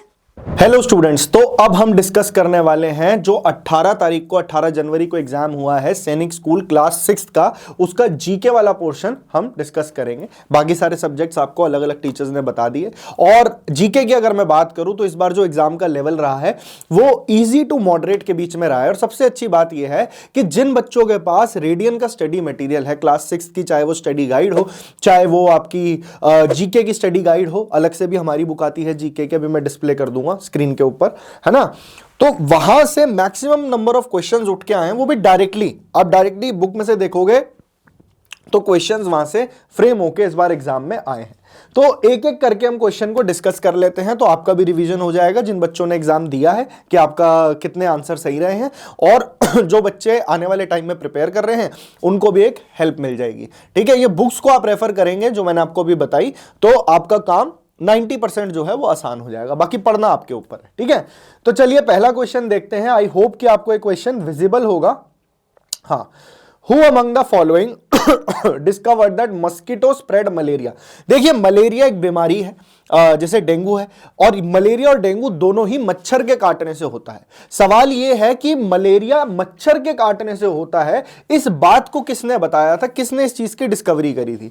तो देखिए मैं आपको बताऊं, जो मलेरिया जो डिजीज है ये एक मस्कीटो बोर्न डिजीज है, और फीमेल एनोफिलिस नाम का एक मच्छर होता है। क्या नाम होता है, एनोफिलिस, ठीक है। अब ये जो मच्छर है, इस मच्छर के काटने से मलेरिया होता है, ये बताया था हमें रोनाल्ड रॉस नाम के साइंटिस्ट ने। किसने, रोनाल्ड रॉस ने। और इनको इसके लिए 1902 में मेडिसिन के अंदर नोबेल प्राइज भी मिला था मेडिसिन की लाइन में। वैसे ही डेंगू जो है वो एडिस इजिप्टी के कई बार एक क्वेश्चन, एडिस इजिप्टी जो मस्कीटो है उसके काटने से होता है, और ये फीमेल एनोफिलिस होता है। क्लियर, इस तरीके का सवाल आपने कई पेपर्स में, प्रीवियस ईयर क्वेश्चंस में भी आपने देखा होगा। हर साल में आप कह लीजिए कि एक बार तो ऐसा क्वेश्चन बनता है। विच ऑफ द फॉलोइंग, दूसरा क्वेश्चन है, अगर आपने रोनाल्ड रॉस लगाया तो आपका आंसर ठीक है। Which of the following former presidents of India is the author of the story blow hot blow cold. एक किताब है, एक स्टोरी है, ब्लो हॉट ब्लो कोल्ड। ये किसने लिखी है? थोड़ा टफ टाइप का आप कह सकते हैं क्वेश्चन, बुक्स एंड ऑथर का ये सवाल है, और आपको हमारी बुक में एज इट इज ये क्वेश्चन मिलेगा। इसका सही जवाब होने वाला है डॉक्टर जाकिर हुसैन। डॉक्टर जाकिर हुसैन हमारे देश के थर्ड प्रेसिडेंट थे। थर्ड, पहले कौन थे? पहले जो प्रेसिडेंट थे हमारे वो थे जो पहले प्रेसिडेंट थे वो थे राजेंद्र प्रसाद, फिर आए सर्वपल्ली राधाकृष्णन, और तीसरे नंबर पे आए जाकिर हुसैन। और ये हमारे देश के थर्ड प्रेसिडेंट थे, साथ ही पहले मुस्लिम प्रेसिडेंट भी डॉक्टर जाकिर हुसैन थे। क्लियर, इनकी डेथ हो गई 2 साल के बाद जब ये ऑफिस में सर्व कर रहे थे, और फिर उसके बाद में जो है दोबारा इलेक्शन जो है। क्लियर, तो जाकिर हुसैन हमारे इस क्वेश्चन का आंसर हो जाएगा। Which of the followings are not obtained from petroleum. अब पेट्रोलियम जो है एक नॉन रिन्यूएबल रिसोर्स है। नॉन रिन्यूएबल का मतलब होता है जिसे आप दोबारा से रिन्यू नहीं कर सकते, एक बार खत्म हो गया तो हो गया।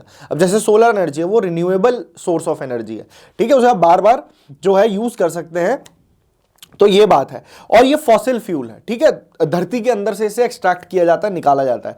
और जब आप पेट्रोलियम को निकालते हैं तो उसमें से केरोसिन भी निकलता है, उसमें से जो क्रूड ऑयल होता है उसी को रिफाइन करके फिर पेट्रोलियम बनता है, केरोसिन बनता है, ग्रीस उसमें से निकलती है। तो इस तरह की चीजें होती है। तो केरोसिन और ग्रीस जो है ये तो पेट्रोलियम से ही मिलती हैं। बची सोलर एनर्जी, यानी जो स्वर्ण ऊर्जा है, उसका कोई लेना देना नहीं है पेट्रोलियम से। क्लियर, और हाइडल एनर्जी, इसका भी कोई लेना। हाइडल एनर्जी मतलब जो पानी के प्रेशर से, पानी को यूज करके जो इलेक्ट्रिसिटी जनरेट करी जाती है, तो हाइडल एनर्जी उसमें यूज करी जाती है। ठीक है, तो हमारे क्वेश्चन का आंसर सही हो जाएगा 2, यानी सी एंड डी, ये जो है इससे रिलेटेड नहीं है, तो correct answer is option 2। Clear, चलिए आगे बढ़ते हैं, थोड़ा सा कॉमन सेंस लगाते हैं इसके अंदर, तो आपका आंसर जिन्होंने बच्चों ने करा है तो ठीक होगा। Who wrote the book How We Found the Earth is Round? How We Found the Earth is Round, ये जो राइमिंग आप देख रहे हैं, ये जो बुक है अर्थ इज राउंड, मतलब कि धरती गोल है, इस बात को कैसे डिस्कवर किया गया था, ये सारी बात जो है इस किताब के अंदर लिखी गई है। ठीक है, कि कैसे शिप्स के थ्रू और चीजों के थ्रू, पहले तो ये सोचते थे कि अर्थ फ्लैट है क्योंकि सब लोग जमीन पे सीधे ही दिखते हैं, है ना, बट अर्थ, ये पता कैसे लगा कि अर्थ राउंड है। तो वो जो डिस्कवरीज हुई हैं उससे रिलेटेड जो किताब बनी है, वो किताब बनाई है एक साइंटिफिक ऑथर ने जिनका नाम है आइजैक एसिमोव। आइजैक एसिमोव 500 से ऊपर उन्होंने किताबें लिखी हैं साइंस से रिलेटेड, काफी इंटरेस्टिंग बुक्स होती हैं इनकी। तो ये एज इट इज आपको पता होना चाहिए था जब आपने क्वेश्चन देखा। तो चलिए, which of the following statements is are correct about living in space. Space में रहने से संबंधित 2 स्टेटमेंट दी गई है। अब आपको बताना है इसमें से कौन सी स्टेटमेंट सही है।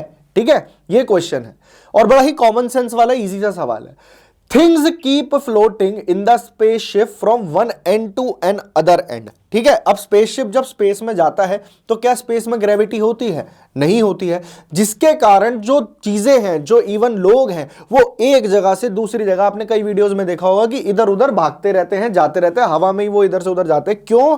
क्योंकि देयर इज नो ग्रेविटी। तो हमारा जो पहला स्टेटमेंट है वो एकदम करेक्ट हो जाएगा, बिल्कुल ठीक बात है। सेकंड स्टेटमेंट है कि earth has a gravitational pull. अर्थ के पास एक ग्रेविटेशनल पुल है, बिल्कुल ठीक बात है। अर्थ के ऊपर ग्रेविटेशन है, तभी तो आप अपनी कुर्सी पे बैठे हैं, आप उड़ के इधर से उधर नहीं जा रहे। ठीक है, आप कहीं पे खड़े होना चाहते हो तो आप खड़े हो जाते हैं। That is because of the gravitational pull of the earth. That is why statement 2 is also correct. तो हमारा जो जवाब हो जाएगा वो हो जाएगा both statements 1 and 2 are correct. Clear? बहुत ईजी सा सवाल था ये। ठीक है, Which among the following has made the documentary film India Untouched?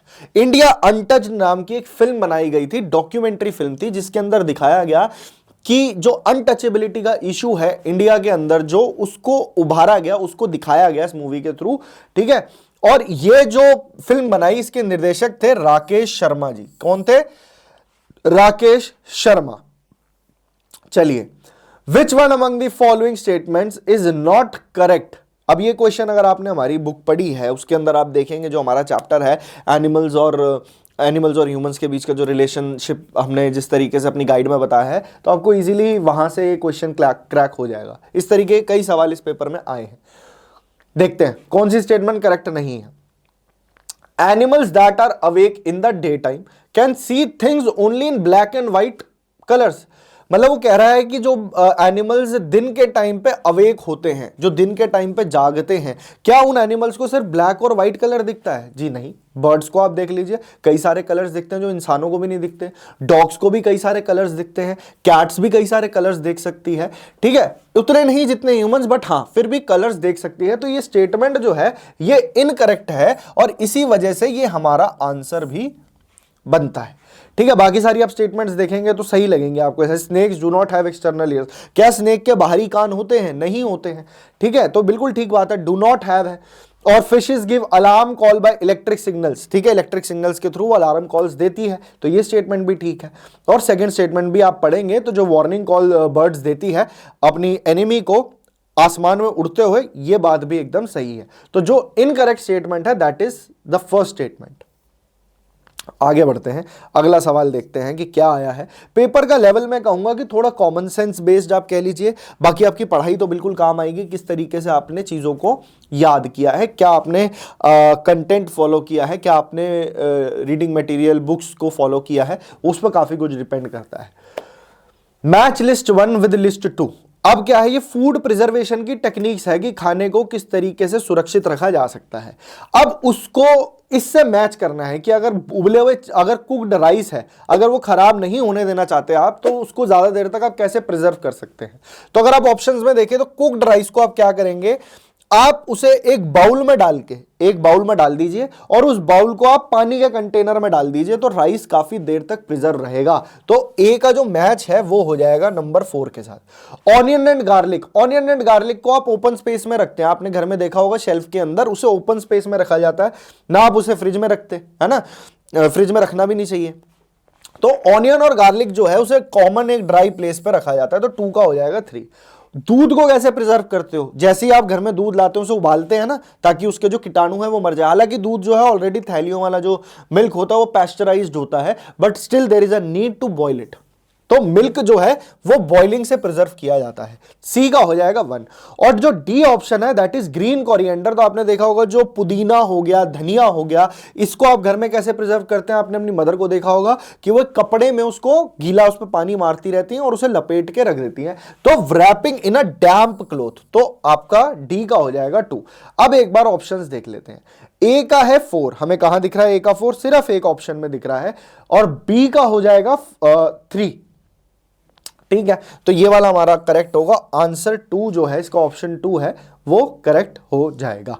आगे बढ़ते हैं। ये क्वेश्चन भी आसान है। अगर आपने हिस्ट्री का आइडिया है आपको, अगर आपने पढ़ी है ये चीजें, तो बड़े आराम से बता देंगे कि in which year did Gandhi ji go on a yatra. एक यात्रा पे गए थे गांधी जी। अहमदाबाद में साबरमती आश्रम है, वहां से गुजरात में एक दांडी की कोस्ट है, वहां पे जाकर के उन्होंने नमक बनाया था, जिसे सॉल्ट सत्याग्रह या सिविल डिसोबीडियंस मूवमेंट भी कहा जाता है। ठीक है, वही पूछ रहा है कि ये कब हुआ था, ये किस वर्ष हुआ था? तो ये बात है साल 1930 की, जब लॉर्ड इरविन हमारे देश के वाइसरॉय थे। उस वक्त गांधी जी ने जो है यहां पे एक प्रोटेस्ट छेड़ा था और सरकार के खिलाफ ये मुहिम चलाई थी कि हम इतना लंबा ट्रैवल करेंगे, लगभग 310 किलोमीटर। 12 मार्च से लेके 6 अप्रैल तक ये यात्रा जो है चली थी, और पूरी देश दुनिया के लोग इससे जुड़ गए थे, जिससे गांधी जी और फेमस हो गए थे, है ना। तो 1930 में यात्रा हुई थी। तो हमारे क्वेश्चन का राइट आंसर इज 1930। आगे बढ़ते हैं। दोबारा से मैच का क्वेश्चन है। अब फेमस और स्पेशल थिंग्स को आपको उस जगह के हिसाब से मैच करना है कि ये सारी चीजें कहां की फेमस है। अगर मैं यहां पे देखूं तो आपको डायरेक्टली दिखता है मधुबनी पेंटिंग्स, ये बहुत फेमस है, कई बार एग्जाम में रिपीट हुई है, और ये बिहार से संबंधित है, यानी सी का हो जाएगा 2। तो हमारा आंसर सही होने की जो संभावना है वो 2 और 3 में ही है। ठीक है, फर्स्ट और लास्ट वाला तो खत्म हो गया, क्योंकि सी का डायरेक्टली आंसर 2 मिलता है। अगर हम बात करें पोचमपल्ली की, तो पोचमपल्ली कहां की स्पेशलिटी है? That is from Telangana. Telangana जो है, जहां की कैपिटल सिटी हैदराबाद है, तो तेलंगाना में आपको पोचमपल्ली आपको वहां से रिलेटेड है। बी का हो जाएगा 4। तो यहां पे हमें ऑप्शन 3 दिख रहा है, जो एकदम सही है। उसके अलावा असम में अगर आप देखेंगे तो वहां की सिल्क फेमस है, कश्मीर की एम्ब्रॉयडरी फेमस है। ठीक है, तो आंसर 3 जो है इस क्वेश्चन का राइट आंसर हो जाएगा ऑप्शन 3। आगे बढ़ते हैं। कह रहा है according to rights to forest act 2006, forest act, rights to forest act एक कानून आया था 2006 में, कि जो लोग जंगल के किसी एरिया में लगभग इतने साल तक रहते हैं तो उनके पास उस फॉरेस्ट लैंड का राइट आ जाता है। उसे इतनी आसानी से गवर्नमेंट एविक्ट नहीं करवा सकती, उस जगह को नहीं छुड़वा सकती। ये ट्राइबल कम्युनिटीज को और हमारे जंगलों को बचाने के लिए एक लॉ लाया गया था, क्योंकि यही लोग वहां की देखभाल भी करते हैं। तो ये 10 साल का प्रावधान है कि अगर 10 साल तक, ये आंसर हो जाएगा 111 का बी ऑप्शन, कि अगर 10 साल तक फॉरेस्ट में एक जगह पे कोई फैमिली या फिर कोई ग्रुप 10 साल तक रह रहा है, तो उसका फॉरेस्ट लैंड का जो राइट है, उस पर जो उगेगा, उस पर जो खेती बाड़ी होगी, उसका राइट उसी इंसान का बनता है जो पिछले कम से कम 10 साल से रह रहा हो, for at least 10 years. Which one among the following planets does not have a ring around it? तो रिंग जैसी आप सोचते हो आपके दिमाग में आता है सैटर्न। सैटर्न के अराउंड कितने अच्छे रिंग्स हैं, बट क्या आपको पता है कि जुपिटर के अराउंड भी रिंग्स होते हैं? जी हाँ, वो दिखते नहीं हमको। जो शुरू के टेरिटोरियल, जो टेरेस्ट्रियल प्लैनेट्स होते हैं, जिसमें आ गया आपका मरकरी, वीनस, अर्थ, मार्स, ये जो 4 है ना टेरेस्ट्रियल प्लैनेट बोलते हैं। इसके बाद वाले जो है गैसियस प्लैनेट्स है, जोवियल प्लैनेट्स हैं, जैसे जुपिटर, यूरेनस, नेपट्यून और सैटर्न, ये 4। और इन चारों के पास ही रिंग्स होते हैं, भले ही वो हमें विजिबल हो या ना हो, बट अगर आप स्पेस की फोटोज देखेंगे या फिर उसके बारे में पढ़ेंगे तो आपको पता लगेगा इनके अराउंड भी रिंग्स होते हैं। तो यानी कि वीनस ही एक ऐसा प्लैनेट है जिसके अराउंड रिंग्स नहीं होते हैं। तो इसका करेक्ट आंसर, क्योंकि does not have a ring around it पूछा है, जुपिटर पे रिंग होता है, यूरेनस पे होता है, सैटर्न पे होता है। क्लियर? तो कई बच्चों ने आंसर इसका सैटर्न लगा दिया रिंग सोच के, बट उसने पूछा था किसके पास नहीं होते हैं रिंग्स, तो वीनस इसका करेक्ट आंसर हो जाएगा। How many commands have to be given during the entire passing out parade of the Indian Armed Forces? Indian Armed Forces की जो passing out parade होती है, जब ट्रेनिंग पूरी होती है, चाहे वो IMA में हो, चाहे वो OTA में हो, चाहे वो एयर फोर्स अकेडमी में हो, तो उसके बाद एक पासिंग आउट परेड होती है। और उस परेड के अंदर इवन 26 जनवरी में भी आप देखेंगे तो आर्मी की टोटल 26 तरह की कमांड होती हैं, 26 कमांड्स होती हैं। तो ये हमारा जो डिफेंस वाला चैप्टर है आपकी बुक में कवर्ड है, उसके अंदर ये एज इट इज क्वेश्चन आपको मिल जाएगा। डाई हाइड्रोजन मोनोऑक्साइड की बात हो रही है, यानी hydrogen oxide, that is water. What is H2O commonly known as? A chemical formation है वाटर का, 2 एटम हाइड्रोजन के, एक ऑक्सीजन का, यानी पानी। बहुत इजी सवाल था, H2O इज वाटर। 114 का ये आंसर ठीक हो गया। चलिए आगे बढ़ाते हैं कहानी को। Which is the tallest statue in the world located in India? दुनिया का सबसे बड़ा स्टैचू आपको पता होगा कि हमारे देश में ही है, इंडिया में है, गुजरात के अंदर है, और सरदार वल्लभ भाई पटेल के लिए यह स्टैचू डेडिकेटेड है, जिसे राम वंजी सूत्र ने डिजाइन किया था। और इस स्टैचू की हाइट इतनी है कि पूरी दुनिया में सबसे ऊंचा स्टैचू है, नर्मदा नदी के किनारे है, जिसको हम कहते हैं स्टैचू ऑफ यूनिटी। तो हमारा सही आंसर हो जाएगा 115 का 1, which is located in Gujarat. Clear? चलिए, consider the following statements about the Dead Sea. Dead Sea के बारे में 2 स्टेटमेंट्स दे रखी हैं, बतानी है कौन सी सही है कौन सी गलत है।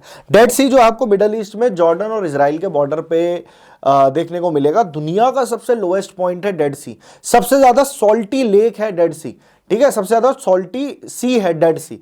बहुत ज्यादा नमक है उसके अंदर, इसलिए कोई इंसान उसमें डूब नहीं सकता। उसकी सैलिनिटी इतनी ज्यादा होने की वजह से उसमें कोई मरीन लाइफ नहीं है, यानी कोई भी आपको एक्वेटिक एनिमल उसमें देखने को नहीं मिलेगा। तो अब उसके अकॉर्डिंग स्टेटमेंट पढ़ते हैं।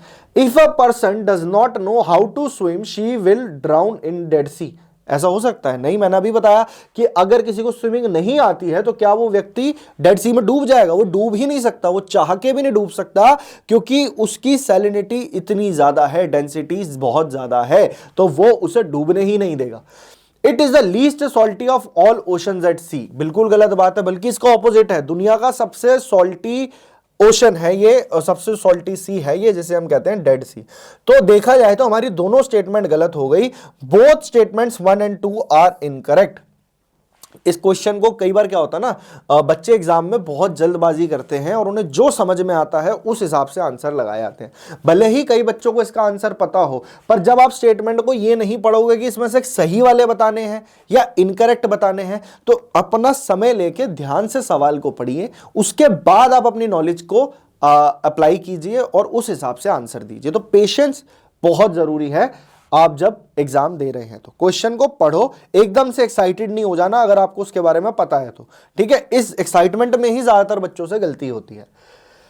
अब 2 लिस्ट है आपके सामने, मैच करना है। इधर जगहों के नाम है, इंडिया में फेमस कुछ प्लेसेस हैं, और वो कौन सी स्टेट में है इंडिया की। इंडिया में कुल 28 स्टेट्स और 8 यूनियन टेरिटरीज हैं, और इनमें से कौन सी स्टेट में ये जगह पड़ती है। तो जोधपुर जो है ये काफी फेमस सिटी है राजस्थान की, जिसे ब्लू सिटी भी कहा जाता है। तो ए का तो हो जाएगा 2। अब ए का 2 हमें सिर्फ 1 और 4 ऑप्शन में मिलता है, यानी 2 और 3 जो है आंसर नहीं हो सकता। वलसाड़ जो है वो गुजरात के अंदर है, बी का हो जाएगा 3। तो बी का 3 बिल्कुल 1 में भी है 4 में भी है।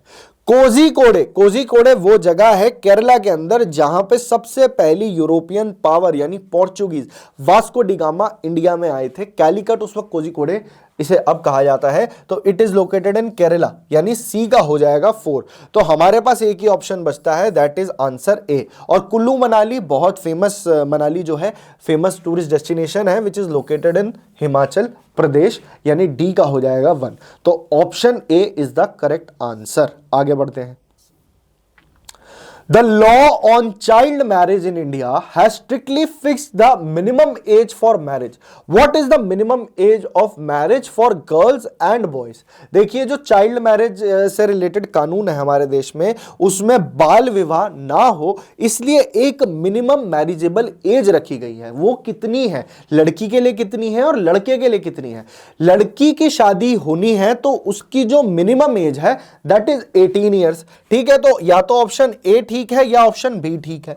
और 21 वर्ष होनी चाहिए लड़कों के लिए, यानी कि जो सही आंसर है वो हो जाएगा option number 2, 18 for girls 21 for boys. ये मिनिमम एज है शादी की। What is the capital city of United Arab Emirates? United Arab Emirates में टोटल 7 एमिरेट्स हैं, ठीक है, स्टेट्स हैं बड़ी बड़ी, उनको एमिरेट्स कहा जाता है। और यूनाइटेड अरब एमिरेट्स की सबसे बड़ी सिटी जो है, सबसे बड़ी एमिरेट जो है, दैट इज दुबई। अब आप कहेंगे इसका आंसर कई बच्चों ने कंफ्यूज करके गलत दिया है, जो मेरे स्टूडेंट्स हैं उनकी बता रहा हूं, दुबई कराए हो, बट इसकी कैपिटल जो है वो है अबू धाबी। क्या कैपिटल है? Abu Dhabi. तो इसमें कंफ्यूज नहीं होना कि दुबई फेमस है तो हम दुबई लगा देंगे, उसके लिए आपको कैपिटल्स वाला चैप्टर पढ़ना ही होगा। ये कुछ गड़बड़ हो गया हमारी इसके अंदर, एक सेकंड रुकिए, आई होप अब विजिबल होगा आपको। यस, चलिए आगे बढ़ते हैं, नेक्स्ट स्टेटमेंट पढ़ते हैं। ये हो गया बैनियन ट्री से रिलेटेड एक स्टेटमेंट है। Consider the following statements about the banyan tree. Statement 1 और स्टेटमेंट 2, बैनियन ट्री हमारे देश का राष्ट्रीय पेड़ है, नेशनल ट्री है, ठीक है, और काफी सालों तक ये जो है वो जिंदा रहता है। बैनियन ट्री की मैं बात करूं तो बैनियन ट्री के बारे में पहली स्टेटमेंट है कि banyan tree does not have roots under the ground like other trees. दूसरे पेड़ों की तरह बैनियन ट्री की अपनी जड़ें ही नहीं होती। ऐसा कैसे हो सकता है? अगर रूट्स ही नहीं होगी तो पेड़ उगेगा कैसे? तो स्टेटमेंट 1 तो बिल्कुल इनकरेक्ट हो जाएगा। Statement 2, the roots of the banyan tree grow down from the branches until they reach the ground. तो आपने अगर ध्यान से देखो क्वेश्चन में क्या बोल रहा है स्टेटमेंट 2 में, कि जो बैनियन ट्री की जो रूट्स होती हैं वो नीचे ग्राउंड पे आ जाती है ब्रांचेस से निकल करके, ताकि वो पेड़ को सपोर्ट दे सके। एक्चुअल में क्या है ना, बैनियन ट्री जो बरगद का पेड़ है बहुत बड़ा होता है, तो उसको सपोर्ट के लिए कुछ लाठी को डंडे की जरूरत होती है, तो अपनी रूट्स जो है वो ब्रांचेस से उगा लेता है और जमीन पे जाकर के वो टिक जाती हैं। तो ये स्टेटमेंट बिल्कुल ठीक है। तो स्टेटमेंट 2 जो है हमारी राइट हो जाएगी। तो हमारे इस क्वेश्चन का आंसर हो जाएगा statement 1 is incorrect and statement 2 is correct, यानी ऑप्शन नंबर डी जो है इसका करेक्ट आंसर हो जाएगा। थोड़ा सा आराम से कॉमन सेंस के साथ अगर आप इस एग्जाम को देखेंगे, इस पेपर को देखेंगे, तो मैं कहता हूं कि अगर आपकी तैयारी नहीं भी है तब भी आप आराम से इसके 40-50% क्वेश्चंस लगा सकते हो। और अगर आपने अच्छा खासा पढ़ लिया है तो इसमें से मैं कहता हूं पूरे 25 के 25 क्वेश्चन आपके ठीक हो सकते हैं, और बिल्कुल होंगे भी बच्चों के। Put the following points in a sequence to make salt from the sea water. अब ये भी जिसको नहीं पता है वो भी कॉमन सेंस से बता सकता है। कैसे अभी बताता हूं, देखिए कुछ पॉइंट्स दे रखे हैं और सीक्वेंस बतानी है कि जो नमकीन पानी है, जो ओशन का वाटर है, सी का वाटर आपको पता है कितना नमकीन होता है, उसमें से सॉल्ट निकलता है। सॉल्ट को एक्सट्रैक्ट करने के लिए जो प्रोसेस होता है उसकी करेक्ट सीक्वेंस क्या है? तो अगर आप देखेंगे तो इसमें अगर आप ये देखेंगे कि after the water ड्राइज the salt remains on the ground, ये आखिरी स्टेप कहीं ना कहीं इंडिकेट कर रहा है कि सॉल्ट ग्राउंड पे रह गया, वाटर ड्राई हो गया, और आफ्टर द वाटर ड्राइज, और इधर water is allowed to dry in the sun, यानी कि जो सीक्वेंस होगी वो सी पहले आएगा और ए बाद में आएगा। ये मैं उनके लिए बता रहा हूं जिनको इसका बिल्कुल आइडिया नहीं है, बट वो सिर्फ स्टेटमेंट से ही बता सकते हैं कि अच्छा पहले वाटर को सूखने दिया गया सूरज के अंदर, और जब वो वाटर सूख गया तो सॉल्ट नीचे रह गया जो ए है। तो सी और ए का सीक्वेंस अगर आप देखेंगे तो सिर्फ ऑप्शन 4 में मिलता है, तो बी सी ए इसका करेक्ट आंसर होगा। ठीक है, अब टेक्निकली बताऊं तो पहले क्या होता है कि जो पानी होता है, सी वाटर होता है, उसे एक जगह पे कलेक्ट किया जाता है और सैंड के अंदर बरी किया जाता है। फिर वाटर को सूरज की रोशनी में ड्राई करने दिया जाता है, और उसके बाद में जब पानी ड्राई हो जाता है उसमें सिर्फ नमक रह जाता है और नमक इस तरीके से अलग हो जाता है। बस ये सिंपल सा कंसेप्ट है। तो क्या है ना, कई बार बच्चे इतनी बड़ी बड़ी स्टेटमेंट देख के डर भी जाते हैं, तो हमने डरना नहीं है, घबराना नहीं है। Which one of the following is known as the soil's best friend? इसे फार्मर्स का बेस्ट फ्रेंड भी कहा जाता है। और ये किसकी बात हो रही है यहाँ पे? यहाँ बात हो रही है केचुओं की, यानी अर्थवर्म्स की। जी हाँ, अर्थवर्म्स सॉइल को फर्टाइल बनाते हैं। उसके अंदर जाके आप देखेंगे तो कई जगह पे अर्थवर्म्स के थ्रू ही सॉइल को फर्टाइल बनाया जाता है। उसके अंदर हवा जाती है, ट्रैप होती है, जिस वजह से वो सॉइल फर्टाइल होती है। Next question, Karnam Malleswari is an award winning, क्या है कर्णम मल्लेश्वरी अवार्ड विनिंग? किस चीज में अवार्ड जीता है? देखिए मैं आपको बताऊं तो ओलंपिक्स में इंडिया के लिए ये पहली महिला थी जो एक मेडल लेकर के आई थी। महिलाओं में बात कर रहा हूं। अगर मैं ओवरऑल इंडिविजुअल मेडल की बात करूं तो वो थे केडी जाधव साल 1951 में जो हेलसिंकी में ओलंपिक्स हुए थे। साल 2000 में सिडनी के अंदर ओलंपिक्स हुए थे जिसमें कर्णम मल्लेश्वरी जो कि वेट लिफ्टर है, काफी रेनाउंड वेट लिफ्टर थी हैं, और इन्होंने इंडिया को पहला वुमेन्स की साइड से मेडल दिलवाया था। Karnam Malleswari is the first women winner of खेल रत्न अवार्ड ऑल्सो। ठीक है, अवार्ड से रिलेटेड एक क्वेश्चन होता है वैसे। बचेंद्री पाल कौन है? बचेंद्री पाल 1984 की यह बात है जब ये एवरेस्ट पर चढ़ने वाली भारत की पहली महिला बनी थी। तो first Indian women to reach the peak of Mount Everest and in which year? It is 1984। Clear? Last question देख लेते हैं। तो सारी क्वेश्चंस आप देख लो कितने आसान है। Hyderabad is famous for which of the following? ये चार आपके सामने चीज़ें हैं और आपको बतानी है ये चीज़ें कहाँ पे हैं। ये सारी पैलेसेस और ये फोर्ट्स और ये फेमस जगहें कहाँ पे है। जिम कॉर्बेट नेशनल पार्क जो है इंडिया का ओल्डेस्ट नेशनल पार्क है, साल 1936 में बना था, उत्तराखंड में लोकेटेड है। साबरमती आश्रम वही जगह है जहाँ से गांधी जी ने दांडी की तरफ यात्रा शुरू करी थी और ये गुजरात के अंदर है।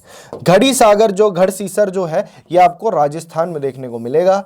और पूछा है हैदराबाद में क्या है? हैदराबाद तेलंगाना की कैपिटल, तो गोलकोंडा का जो किला है, गोलकोंडा का जो फोर्ट है वो आपको हैदराबाद में देखने को मिलेगा। That is all. ये था आपका एग्जाम इस बार का। अब आप आइडिया लगा सकते हैं किस तरह के सवाल पूछे जा रहे हैं। मैं कहूंगा कि इस बार जो क्वेश्चंस आए हैं थोड़े कॉमन सेंस बेस्ड थे, कुछ नॉलेज बेस्ड थे, बट हाँ आपको पढ़ने की अभी आवश्यकता है। जो बच्चे अगले साल के लिए तैयारी कर रहे हैं आपको आइडिया लग गया होगा। और रेडियन बुक कंपनी की तरफ से जो है आपको बेहतरीन किताबें हम प्रोवाइड करवाते हैं, चाहे वो सैनिक स्कूल की हो, चाहे वो आरएमएस की हो। गाइड्स भी अवेलेबल हैं और अलग अलग सब्जेक्ट्स की बुक्स भी अवेलेबल हैं। अगर आप अलग सब्जेक्ट की बुक प्लस गाइड के साथ प्रैक्टिस करते हैं तो आपका इनफ रहेगा कि आप इस एग्जाम को आराम से इजीली क्रैक कर सकते हैं। आप देखेंगे कितने सारे क्वेश्चंस हमारे बुक में से उठ के आए हैं। चलिए, थैंक यू सो मच। मिलता हूं मैं आपसे फिर नेक्स्ट क्लास में।